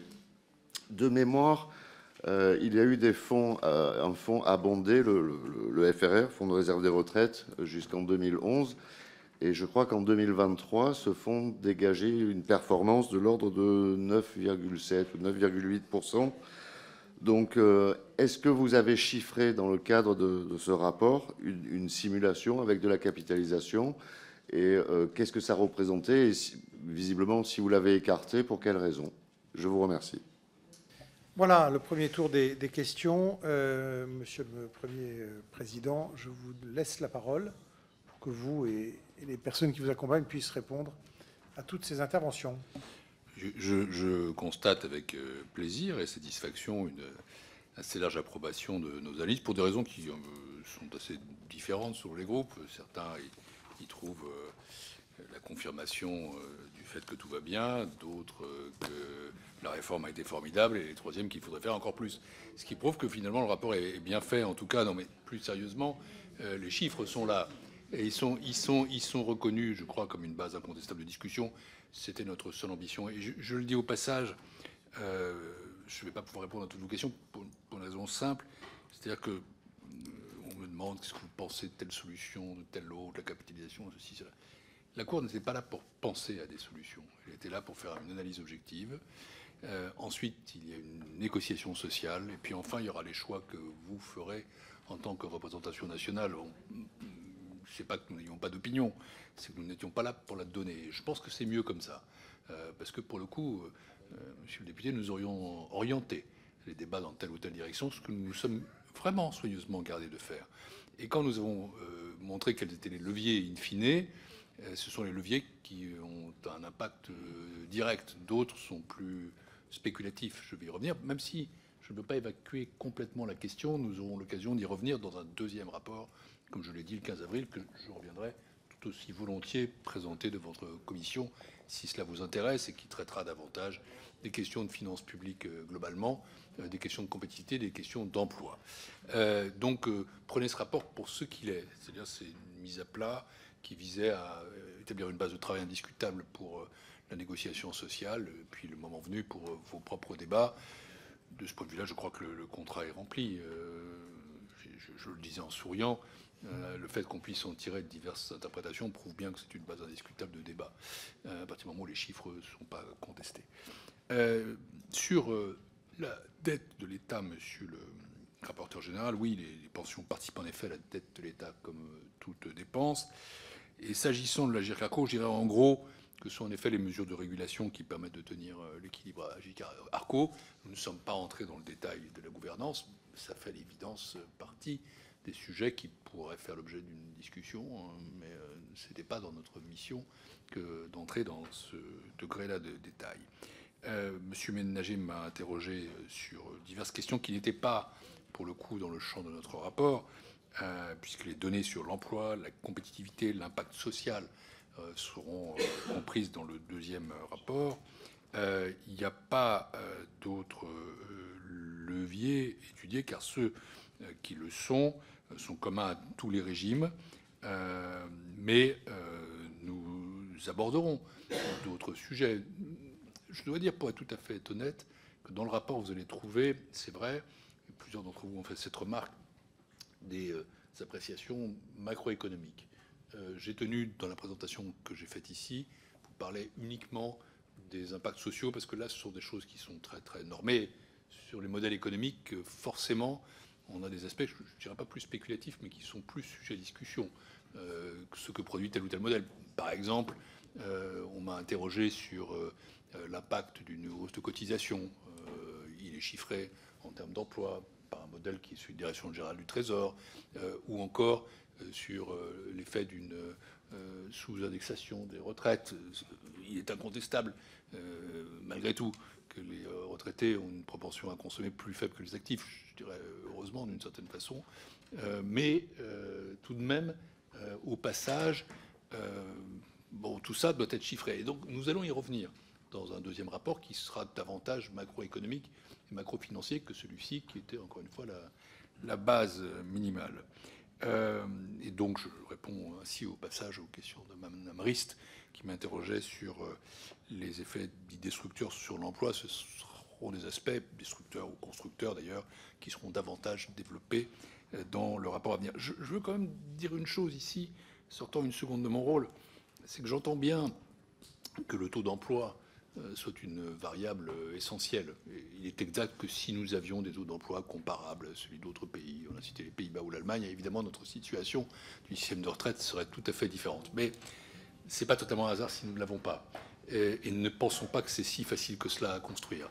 Je constate tout de même que malgré les efforts qui ont été faits incontestablement, la croissance de la France reste désespérément scotchée sur un régime moyen de 1% de PIB potentiel. Donc, je vous dis ici ce que je dis souvent dans la salle d'à côté, quand je suis auditionné par la Commission des Finances, en présence de M. de Courson, qui nous fait l'honneur d'être ici avec nous. Malgré tout, si on veut réduire un déficit, il ne faut pas compter uniquement sur des facteurs exogènes, que ce soit la croissance ou l'emploi. Il faut aussi tout de même toucher aux mécanismes de dépenses ou de recettes. Hein. C'est assez incontournable. Sinon, on est dans une fuite en avant et on constate in fine que finalement on n'y est pas arrivé. C'est comme ça que s'accumulent les déficits. Améliorer le taux d'emploi, bien sûr, améliorer la croissance, évidemment, mais avec les limites qu'on connaît. Il y a quand même des chiffres qui sont donnés par la macroéconomie sur la croissance potentielle de l'économie française, qui restent ceux d'une croissance autour de 1% par an dans les années à venir. 1%, pas 2%. Et on ne va pas transformer d'un coup notre économie en tigre asiatique. Ça, je voudrais quand même qu'on se garde de ce type d'illusion, parce que du point de vue financier, qui est le nôtre, magistrat à la Cour des comptes, ça tient quand même pas complètement la route. Monsieur Delaporte a évoqué la comparaison avec l'Allemagne. Elle a tout de même été retenue, car en réalité, le modèle est très proche de celui de la France, comme l'Italie et l'Espagne. Il y a certes une dose de capitalisation, mais ne croyons pas du tout qu'elle représente le delta entre 10% et 14%. C'est absolument pas le cas. De facto, et c'est un choix que nous avons fait, c'est un modèle social que nous avons porté, nous avons un système de retraite qui est plus coûteux que celui de l'Allemagne. C'est un fait. Après, chacun en conclura ce qu'il souhaite, soit qu'il faut se rapprocher de l'Allemagne en étant moins généreux, soit qu'il faut maintenir notre système. Voilà, mais oui, il est plus coûteux que celui de l'Allemagne, incontestablement. Monsieur Boyard, vous savez, nous ne sommes, nous, que de modestes magistrats, des fonctionnaires. Nous nous gardons d'avoir trop de pensée politique et nous évitons toute pensée complotiste. Et donc, c'est ce que j'ai pu répondre quand on m'a interrogé. D'abord, en réfléchissant sur un an de plus ou un an de moins, on n'était pas sur le statu quo. Je vous signale que la retraite est à 64 ans, nous évoquons 63, nous évoquons aussi 65. Nous n'avons pas fait 62 et 66, parce que là, pour le coup, c'est un peu... ça aurait été considéré par les mêmes, d'ailleurs, qui nous ont reproché de ne pas faire 62, comme une provocation de dire 66. Mais dans le conclave, plutôt dans la discussion qui a eu lieu avec les partenaires sociaux, j'ai été interrogé par Mme Binet sur cette question. Je lui ai promis que nous lui donnerions des chiffres, ce qui a été fait par le président Lejeune lui-même le 27 février, donc une semaine après, vous aurez été invité à ce niveau-là. Les chiffres que vous citez ne sont pas les chiffres du gouvernement, ce sont les chiffres de la Cour des comptes, je tiens à le dire, puisque nous avons cette base d'expertise que nous servons. Ce qui est exact, c'est que pour 62 ans, on est à 10,4 milliards d'euros. C'est notre chiffre.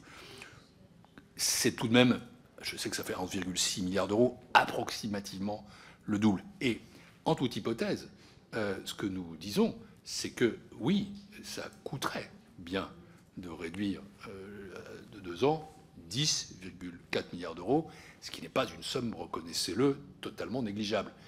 Ce n'est pas, encore une fois, un jugement de valeur que nous portons. Nous vous donnons des données à partir desquelles il faut travailler, mais on se contente de ça.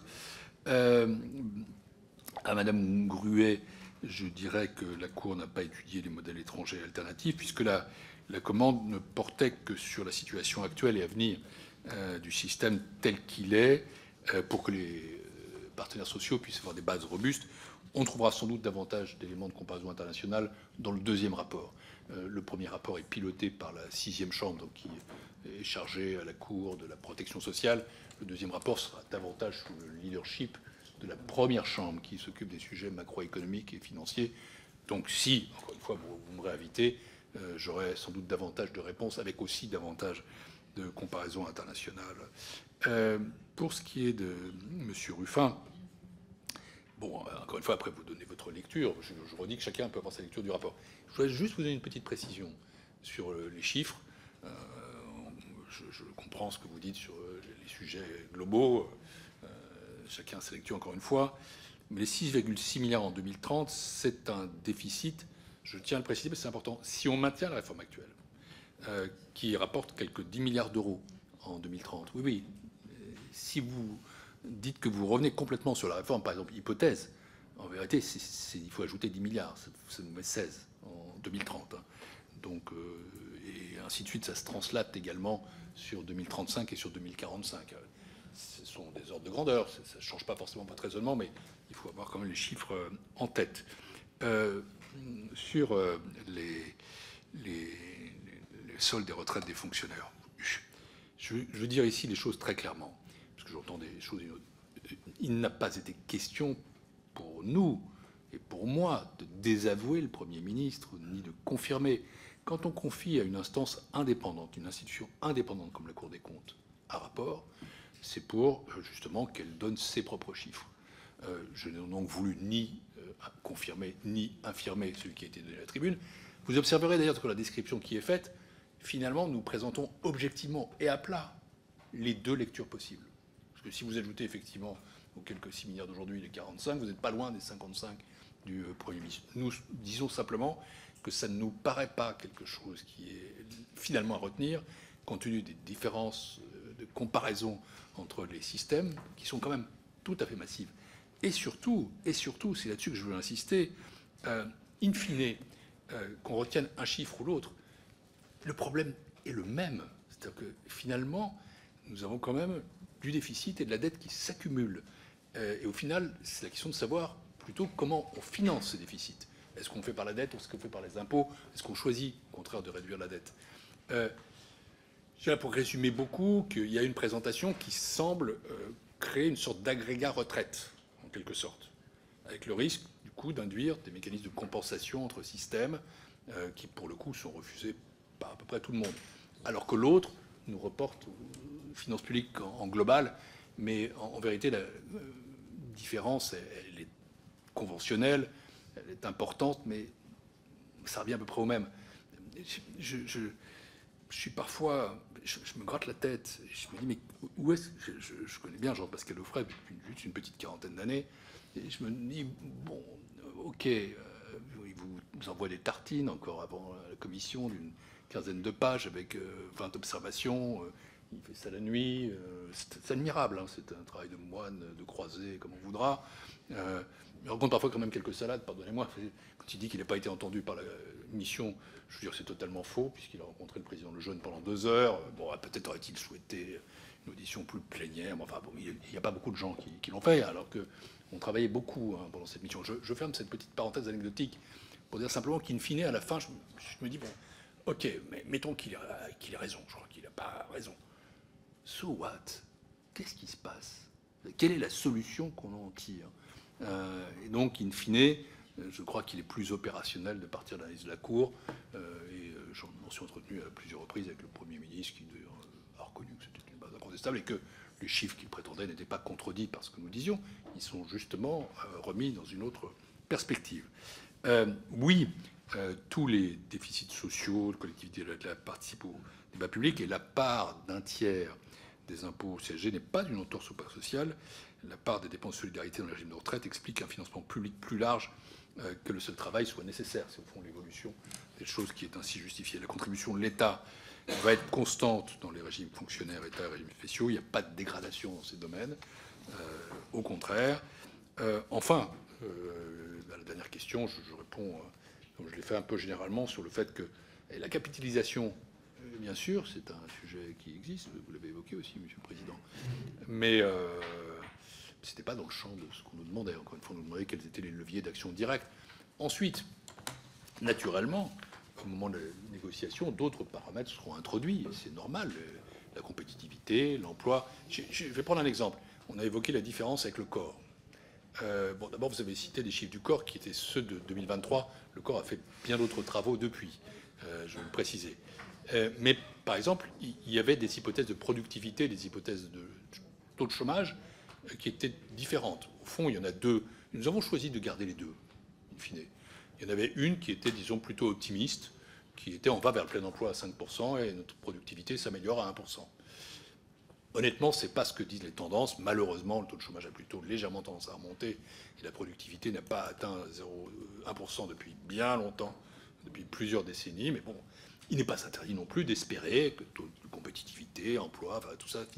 Donc nous avons retenu les deux hypothèses. Moi, ce qui m'a intéressé, et je le redis ici devant vous, je l'avais dit d'un mot, mais je le redis plus en détail, surpris, c'est qu'en fait, je me serais attendu à ce que l'écart entre les deux, en termes de rendement, soit très différent. Et en tout cas, à 2035, ce n'est pas le cas. Ça devient un peu supérieur après 2035. Jusqu'en 2045, ça va jusqu'à 7 milliards. Enfin, ce n'est pas la poule aux œufs d'or. Il ne faut pas penser que... Ça renvoie un petit peu à ce qu'on dit sur le taux d'emploi, etc. Les effets de ces évolutions macroéconomiques, en vérité, ne suffisent pas, loin de là, à résoudre les problèmes financiers, si toutefois on décide de le faire. Très bien, merci beaucoup pour ces premières réponses. Il y en aura d'autres, puisqu'il y a une dizaine d'intervenants qui vont vous interroger. Avant de donner la parole à Madame Amiot, je donne la parole rapidement à notre rapporteur général, qui doit s'en aller, et ensuite Madame Amiot.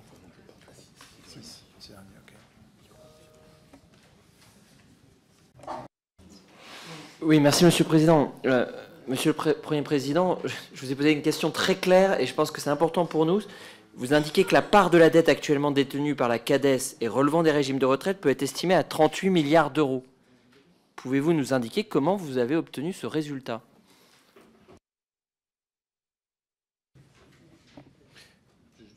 Monsieur Lejeune, oui, Monsieur Lejeune va répondre et ensuite Madame Amiot. Le calcul a été fait au prorata, en fait. Alors on a fait, oui, des déficits. Oui. Voilà. On a à l'intérieur du montant de la dette reprise par la Cades, la dette reprise par la Cades a été reprise soit de la branche maladie pour la plus grande part et pour une part plus limitée de la branche retraite et du FSV. Donc c'est la part qui est relative à la branche retraite et au FSV dans la dette totale reprise par la Cades. C'est ce montant-là. En 2023, puisque on est en 2023. Très bien, merci. Alors, Madame Amiot, 2 minutes. Oui, merci Monsieur le Président. Monsieur le Premier Président, merci déjà pour ce rapport et cette nouvelle estimation du coût de l'abrogation de la réforme des retraites de 2023. Alors laissez-moi malgré tout et réitérer notre surprise et notre interrogation vis-à-vis de votre choix de faire des estimations à partir du gel de la retraite à 63 ans et non pas de revenir à 62 ans. Vous nous avez expliqué que ce choix était fait pour ne pas heurter et que vous ne voyez pas refuser, ou du moins, excusez-moi, que vous ne voyez pas reprocher d'avoir avoir choisi un âge aléatoire, 66, 65. Là, en l'occurrence, on parle de 62 ans, qui est une revendication de revenir à l'antériorité. Donc, ce n'est pas complètement sorti du chapeau. Donc, je suis très surprise et curieuse de comprendre ce choix, de ne pas avoir fait le calcul pour un départ à 62 ans et pourquoi pas, au passage, l'abrogation de la réforme Touraine et donc de revenir à 42 annuités. Nous avons extrapolé à partir des 5,8 milliards que vous avez estimé de coûts pour ce gel à 63 ans, ce que pourrait coûter effectivement le retour à 62 ans et 42 annuités. Et nous l'avons estimé à 15,5 milliards à 2035. Il nous faut donc trouver cet argent. Et ce qui est intéressant, c'est que votre rapport propose une analyse très précise sous le prisme notamment de l'âge de départ à la retraite, avec l'excellent niveau de vie des retraités. Mais seule la page 76 propose une augmentation des recettes. Et pourtant, vous l'avez dit, que c'est par aussi l'augmentation des recettes que nous allons pouvoir financer notre système de retraite.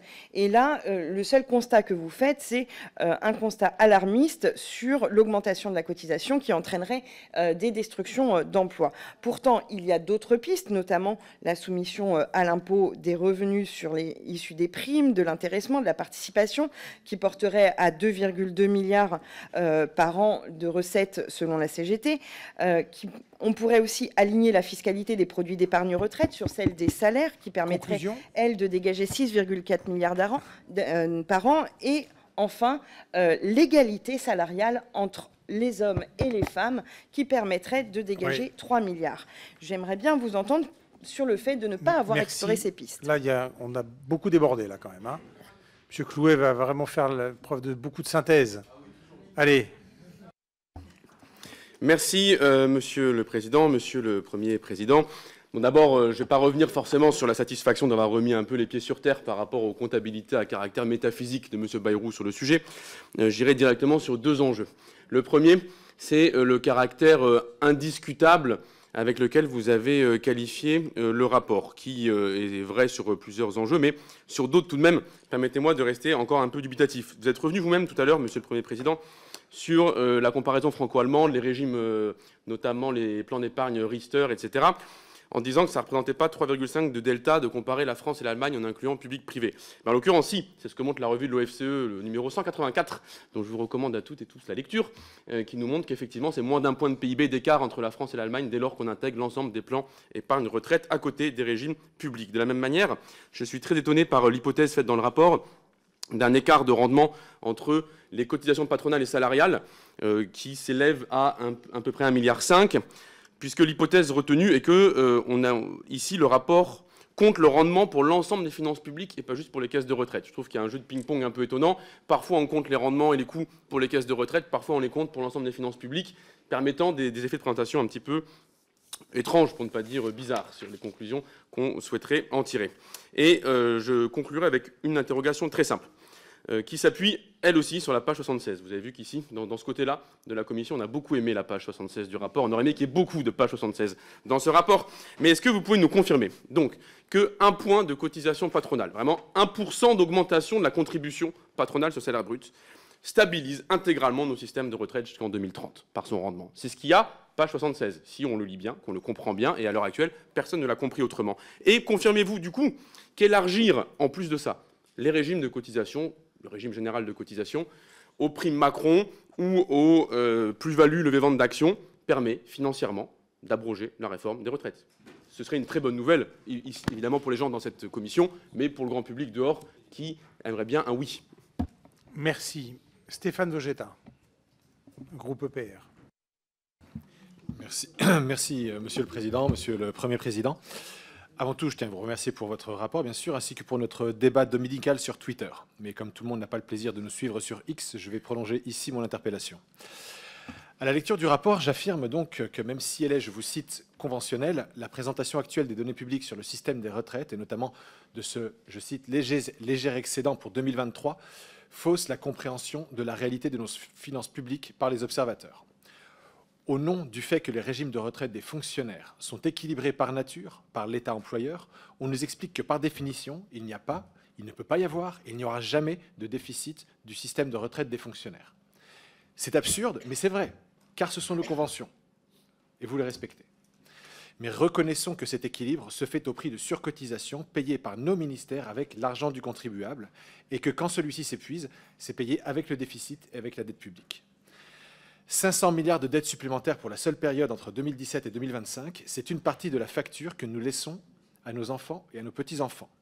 Par ailleurs, nous, parlementaires, nous votons pour nos ministères des budgets en hausse, mais sur lesquels les dépenses de retraite prélevées mènent à une réduction des dépenses de fonctionnement et donc à la paupérisation de nos enseignants, de nos soignants et à la faiblesse de notre armée. Ainsi, en 2025, alors que le budget de l'éducation nationale sera en hausse, les dépenses d'éducation, elles, baisseront en valeur absolue. En matière de défense, nous ne sommes pas à 2,1% du PIB, comme on nous le dit, mais à 1,5% une fois retirées les pensions des militaires. Ne pas énoncer haut et fort ces réalités, c'est accepter un déficit démocratique à défaut de reconnaître un déficit comptable.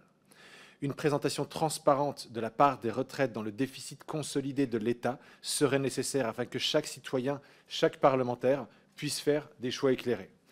Je l'admets, les solutions, et vous en avez mentionné quelques-unes, seront difficiles à accepter et pourraient remettre en cause la générosité relative, je vous cite, de notre système, mais ne pas reconnaître le problème ne pourra jamais être une réponse adéquate. Merci. Cyril Isaac-Sibylle pour les démocrates. Merci, Monsieur le Président. Monsieur le Premier Président, j'ai dit ça pour notre Président, merci pour la présentation de ce rapport qui servira de base au conclave des partenaires sociaux voulu par le Premier ministre, état des lieux et projection du déficit financier à 20 ans de nos régimes de retraite. Il diffère de celui qui nous avait été présenté par le corps, celui disait effectivement, il se basait sur des dépenses qui étaient stables et mésestimait, effectivement, en tout cas, il sous-estimait la baisse des ressources qui sont le nombre et le taux d'emploi. Ce rapport confirme nos préoccupations concernant le financement de notre système de retraite avec des chiffres qui peuvent rassurer certains collègues de gauche qui sont partis, mais qui pour nous sont vertigineux. Je rappelle le chiffre de 300 milliards dans 20 ans. Sans remettre en question ce diagnostic financier, je souhaite vous interroger sur votre approche du régime des fonctionnaires, comme l'a fait effectivement mon collègue Vogetta. Je vous ai entendu dire qu'il était impossible de comparer les régimes publics et privés. J'entends parfaitement les différences, les départs anticipés, l'assiette de cotisation différente, les dépenses de solidarité, l'absence de cotisation employeur. Mais, Monsieur le Président, si je peux me permettre, il y a une faiblesse dans votre plaidoyer. S'il est impossible de comparer ces systèmes, si le problème est le même, comme vous venez de le dire, comme vous venez de l'affirmer, comment les évaluer et comment les réformer? Si vous dites qu'ils ne sont pas comparables, comment faire? Je ne crois pas qu'il faille parler de déficit caché, comme vous le dites, mais d'un financement des retraites par convention et donc par l'impôt, comme il a été rappelé, et donc par un manque de transparence et de visibilité. Comment pouvons-nous réformer donc ces différents régimes sans lisibilité des régimes de fonctionnaires, des fonctionnaires civils, militaires, des fonctionnaires des collectivités locales et hospitalières? Ne pensez-vous pas qu'il est urgent de rétablir une vision transparente des coûts réels de ces différents régimes afin de les faire évoluer et afin de garantir un système plus juste, et ce qui nous permettrait effectivement de réfléchir effectivement à un système à points comme nous l'avons fait il y a 7 ans. Je vous remercie. Merci. Joël Aviragnet pour le groupe socialiste. Merci, Monsieur le Président. Monsieur le Premier Président de la Cour des comptes, alors que votre rapport a pointé les effets très modestes de la dernière réforme des retraites sur l'équilibre global du système des retraites, vous n'avez exploré que les 4 paramètres essentiels pour en rétablir l'équilibre. Je pense que chacun de ces périmètres est particulièrement injuste, socialement, qu'il s'agisse de l'âge légal de départ à la retraite, de la durée de cotisation, de l'augmentation des cotisations sociales ou de l'indexation des retraites sur l'inflation. Cependant, nous sommes conscients de la nécessité d'avoir un système de retraite à l'équilibre. Il faut donc trouver des pistes d'économie. J'aimerais donc connaître votre avis sur les exemptions de cotisations sociales dont bénéficient de nombreux compléments de salaire, tels les dividendes, l'intéressement ou la participation, sachant que ces compléments concernent surtout les ménages les plus favorisés. Je vous remercie. Merci. Charles de Courson pour le groupe Liot. 2 petites questions, Monsieur le Premier Président, parce que j'ai lu 2 fois votre rapport. Première question, est-ce que vous pourriez donner à la Commission un ordre de grandeur non pas des économies, c'est dans votre rapport sur le régime des retraites, mais les conséquences sur les autres branches de la sécurité sociale, qui sont estimées, on dit, entre 20 et 25% des économies sont annulées par une augmentation RSA, différents régimes de couverture sociale, voire certaines dépenses d'assurance maladie. Et puis la deuxième question, c'est que moi je suis globalement conforme à vos analyses, sauf une qui concerne le régime des fonctionnaires civils et militaires. Puisque vous titrez, à la page 37, des conventions de présentation sans effet sur le solde des finances publiques. Non. Non. J'ai fait faire une note, parce que c'est un sujet qui m'intéresse depuis des mois, et pour la bonne compréhension de la commune, j'ai fait la rétropolation de la contribution dite d'équilibre. Bon. Eh bien, on est passé de 55,7 milliards en 2021, en 2025, à 65,1 milliards. Donc, grosso modo, la dérive, 2 milliards supplémentaires par an, financés par le déficit de l'État. Ce n'est pas parce qu'il n'y a pas une caisse, alors que la Cour des comptes préconise la création d'une caisse de protection sociale, comme on l'a fait sur la CNRACL, alors que là, ce n'est qu'un casse. Je rappelle que moi, c'était ma position à l'époque, et que dans les arbitrages, on a dit on va faire un compte d'affectation spéciale, mais pas une caisse. Or, vous dites la contribution, je vous cite, de l'État mêle à la fois une cotisation similaire à celle des employeurs dans le régime général, le financement des dépenses non contributives, qui ne sont pas couvertes par des cotisations de régime général. C'est tout à fait exact. Mais pourquoi on ne les isole pas, hein, pour voir quel est en fait le financement implicite? C'est tout à fait possible. Et ce qui, à mon avis, nuit sur ce point à la clarté du débat, c'est que la grande caractéristique, pourquoi il y a un surcoût considérable de ces régimes, c'est très simple. C'est les départs anticipés en retraite. Je rappelle aux collègues que 40% des agents de la fonction publique d'État sont concernés par des départs anticipés en retraite. 21% au titre des catégories actives, 10% pour les carrières longues, 6% par invalidité et 3% pour les motifs familiaux. Donc, 2 minutes. Hein. Oui, voilà. Mais ce que je voudrais demander à la Cour, est-ce que la Cour pourrait réexaminer ce point et essayer de faire la clarté, c'est-à-dire sortir les prestations contributives et les prestations non contributives, et d'analyser les spécificités du régime des fonctionnaires civils et militaires par rapport au régime général et les quantifier. Notre collègue de La Haye avait fait un début de commencement. Lui, il arrivait à 12-13 milliards de surcoût rien que sur les départs anticipés. Hein, dans les 41 milliards, parce qu'en fait, il n'y a que 41 milliards, parce que, enfin, je vous passe, hein, de sortir l'effet sur les anciens fonctionnaires, enfin, toujours fonctionnaires d'Orange, vous voyez, de sortir tous ces éléments, qu'on ait une clarté d'où vient ce taux de cotisation implicite énorme. Voilà. D'où ça vient, quels sont les facteurs, et est-ce que c'est encore justifié? Ça sera à nous d'en discuter. Voilà les deux questions. Merci pour cet effort de concision. Mais pour une fois qu'on vous a avec nous, Monsieur de Courson, on est content, on vous laisse le temps, c'est vrai, mais oui, bien sûr. Madame Corneloup. Merci, Monsieur le Président, Monsieur le Premier Président de la Cour des comptes, Messieurs les magistrats, mes chers collègues. D'abord, je voudrais m'associer aux remerciements qui vous ont été adressés. Merci pour ces travaux et pour l'état des lieux indispensable que vous nous avez présenté. Corroborant l'analyse du Conseil d'orientation des retraites, les conclusions de la mission flash de la Cour des comptes sur la santé financière des caisses de retraite, si elles ne sont pas aussi alarmistes que l'affirmation du Premier ministre portant à 55 milliards d'euros le déficit de notre régime par répartition, n'en sont pas moins préoccupantes. Avec une dégradation constante des comptes de notre branche vieillesse, le déficit pourrait, selon l'institution que vous présidez, osciller entre 14 milliards en 2035, vous l'avez rappelé, et 25 et 32 milliards en 2045. La réforme des retraites de 2023 ne résout pas le déficit structurel de notre régime par répartition.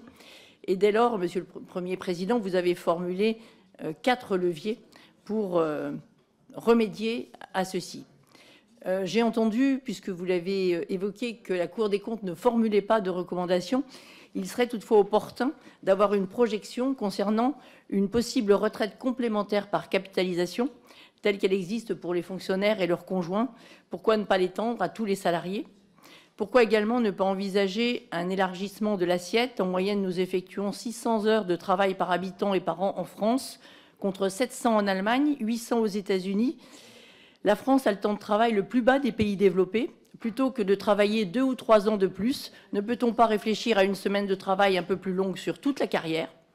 Par ailleurs, que pensez-vous de la proposition du président de la CPME qui propose de travailler 1 heure de plus par semaine?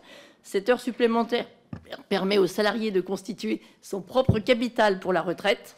Concrètement, c'est une retraite par capitalisation qui se rajoute au système de retraite par répartition.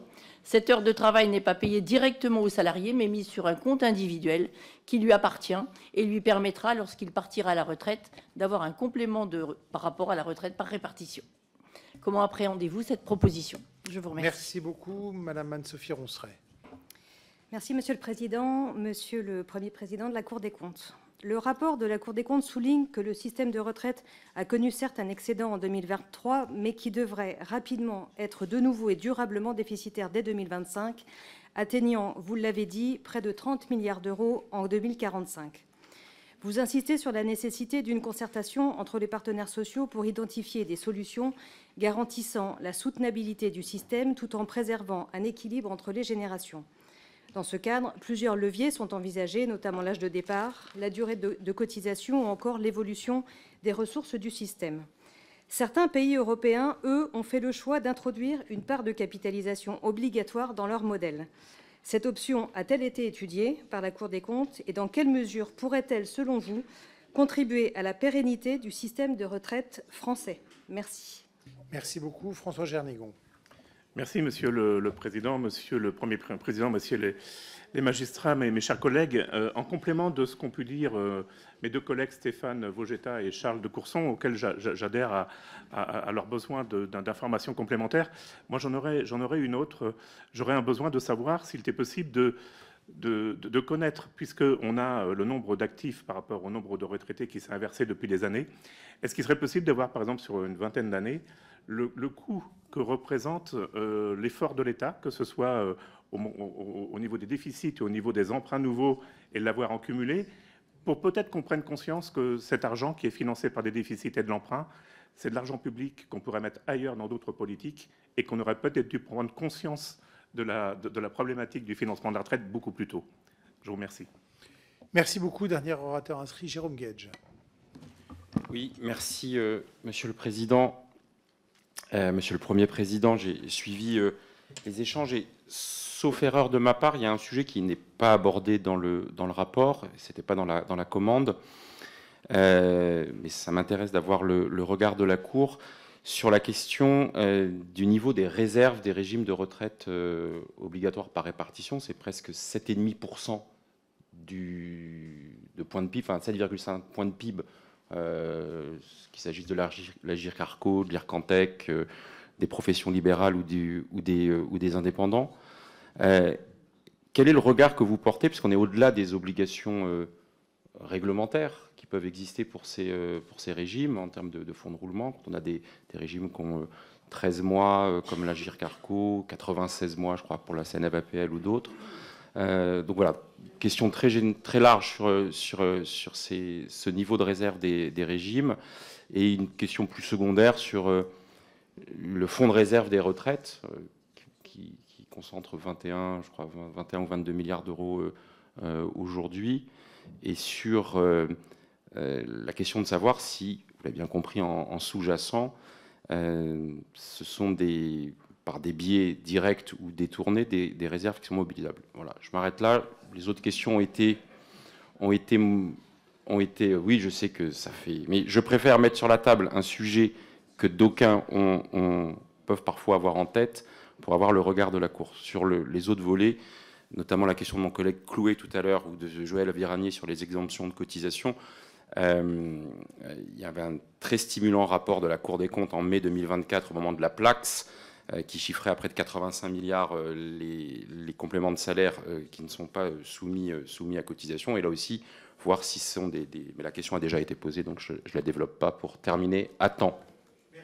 Merci beaucoup. Merci, Monsieur le Premier Président. Je vous laisse la parole pour conclure cette audition avec ces réponses. Je suis contraint de vous redire que je ne peux pas avoir réponse à tout, que le rapport avait une commande précise, et qu'il y ait une réponse précise à la commande précise, et qu'en l'occurrence, je crois que cette réponse a rempli son rôle, c'est-à-dire d'être une base de discussion indiscutable, puisque c'est celle sur laquelle travaillent aujourd'hui même les partenaires sociaux, enfin en ce moment même. De ce point de vue-là, oui, la mission a été sans doute accomplie. Après, je vais redire à Mme Agneau ce que j'ai expliqué tout à l'heure à M. Boyard. Franchement, là, j'ai l'impression qu'on nous fait un petit procès d'intention. Nous n'étions pas là pour tester telle ou telle réforme proposée par les uns ou par les autres. On n'a pas testé tous les scénarios, toutes les visions. On n'a pas testé les 62 ans de la CGT. On n'a pas testé les 60 ans de Force ouvrière. On n'a pas testé ceux qui souhaitent que la réforme soit à 67 ans. On n'a pas testé ça. Non. Mais on n'a pas testé la progression de la réforme non plus, parce que ce n'était pas ça qui nous était demandé. Il nous a été demandé de regarder quelles étaient la situation et les perspectives du régime, pas de faire justement des préconisations. Je pense que notre rapport aurait été justement critiqué si nous nous étions aventurés sur ces terrains. Et je viens d'expliquer pourquoi nous avions fait un choix de sensibilité de plus ou moins 1 an et pas le choix d'un scénario à 62 ans. Mais néanmoins, quand cette question a été posée par Mme Binet dans la discussion, nous lui avons fourni dès la semaine suivante, non pas le gouvernement, mais nous, les chiffres qu'elle demandait, donc on sait ce que ça coûte. Sur l'augmentation des cotisations, j'ai dit moi-même que j'étais prudent sur ce sujet-là par rapport à l'utilisation de modèles macroéconomiques. On va y revenir davantage dans le deuxième rapport, mais que personne ne pense que ça a un effet neutre. Augmenter des cotisations a fatalement un effet sur l'économie. Et cet effet n'est pas un effet positif. Pour les autres pistes de taxation, on ne les a pas retenues car ce sont des taxes État et pas des recettes de sécurité sociale.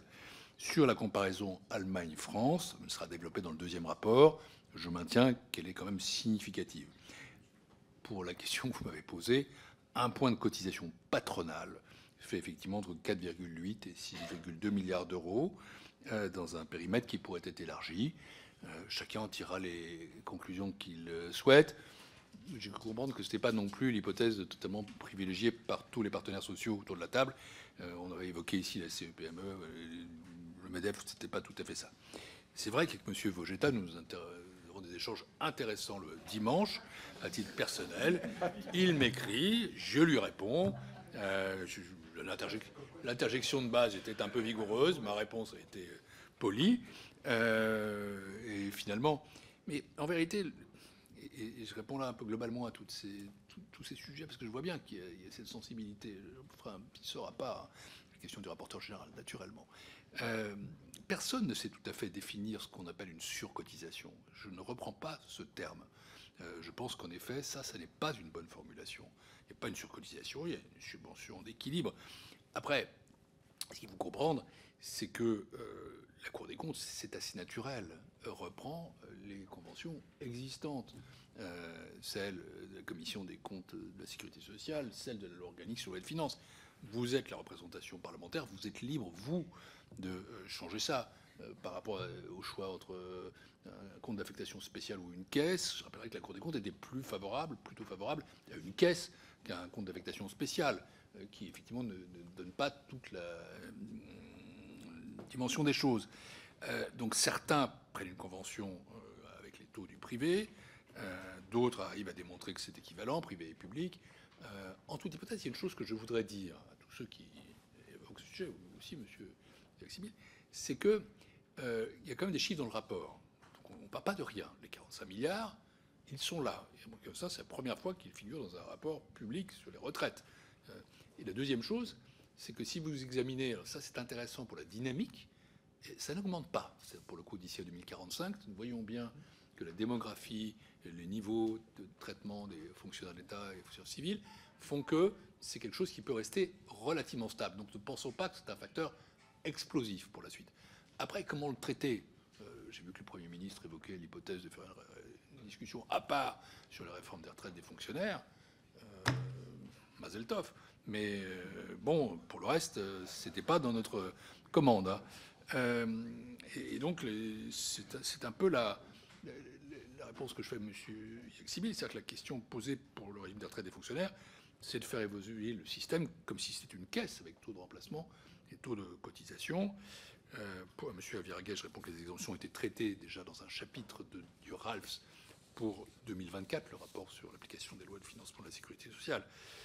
Alors, cher monsieur le rapporteur général, c'est vrai que la Cour avait préconisé en son temps, comme vous, une caisse des retraites des fonctionnaires, ce qui permettrait de répondre à la question de la transparence. Et cette question-là, je ne la néglige pas.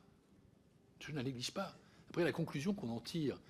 Et là, de ce point de vue-là, après, c'est pas simple, parce que c'est vrai que le travail d'identification de chaque euro dépensé par l'État, par employeur, par solidarité, par équilibre, n'est pas facile à faire.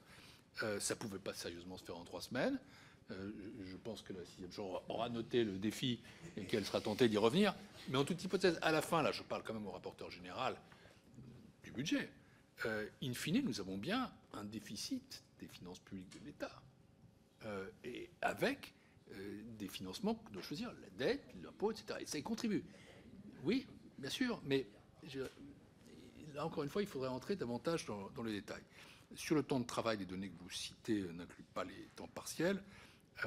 Si nous les prenons en compte, nous travaillons, je crois, même en réalité plus que l'Allemagne. Sur la capitalisation, ce n'était pas dans le cadre de la commande. J'ai répondu sur les fonctionnaires.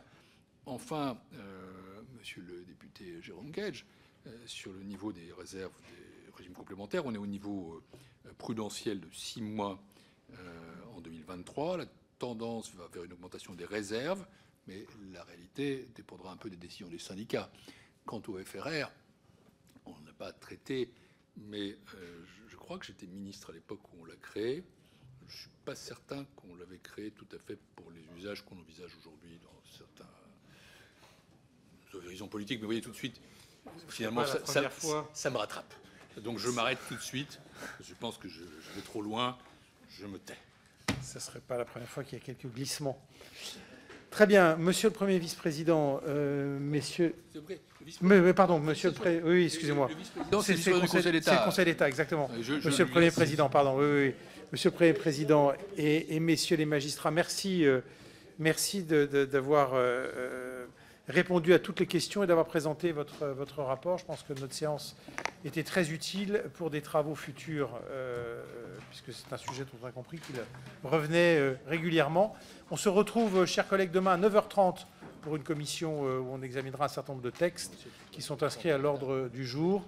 Et donc, merci à tous pour votre participation.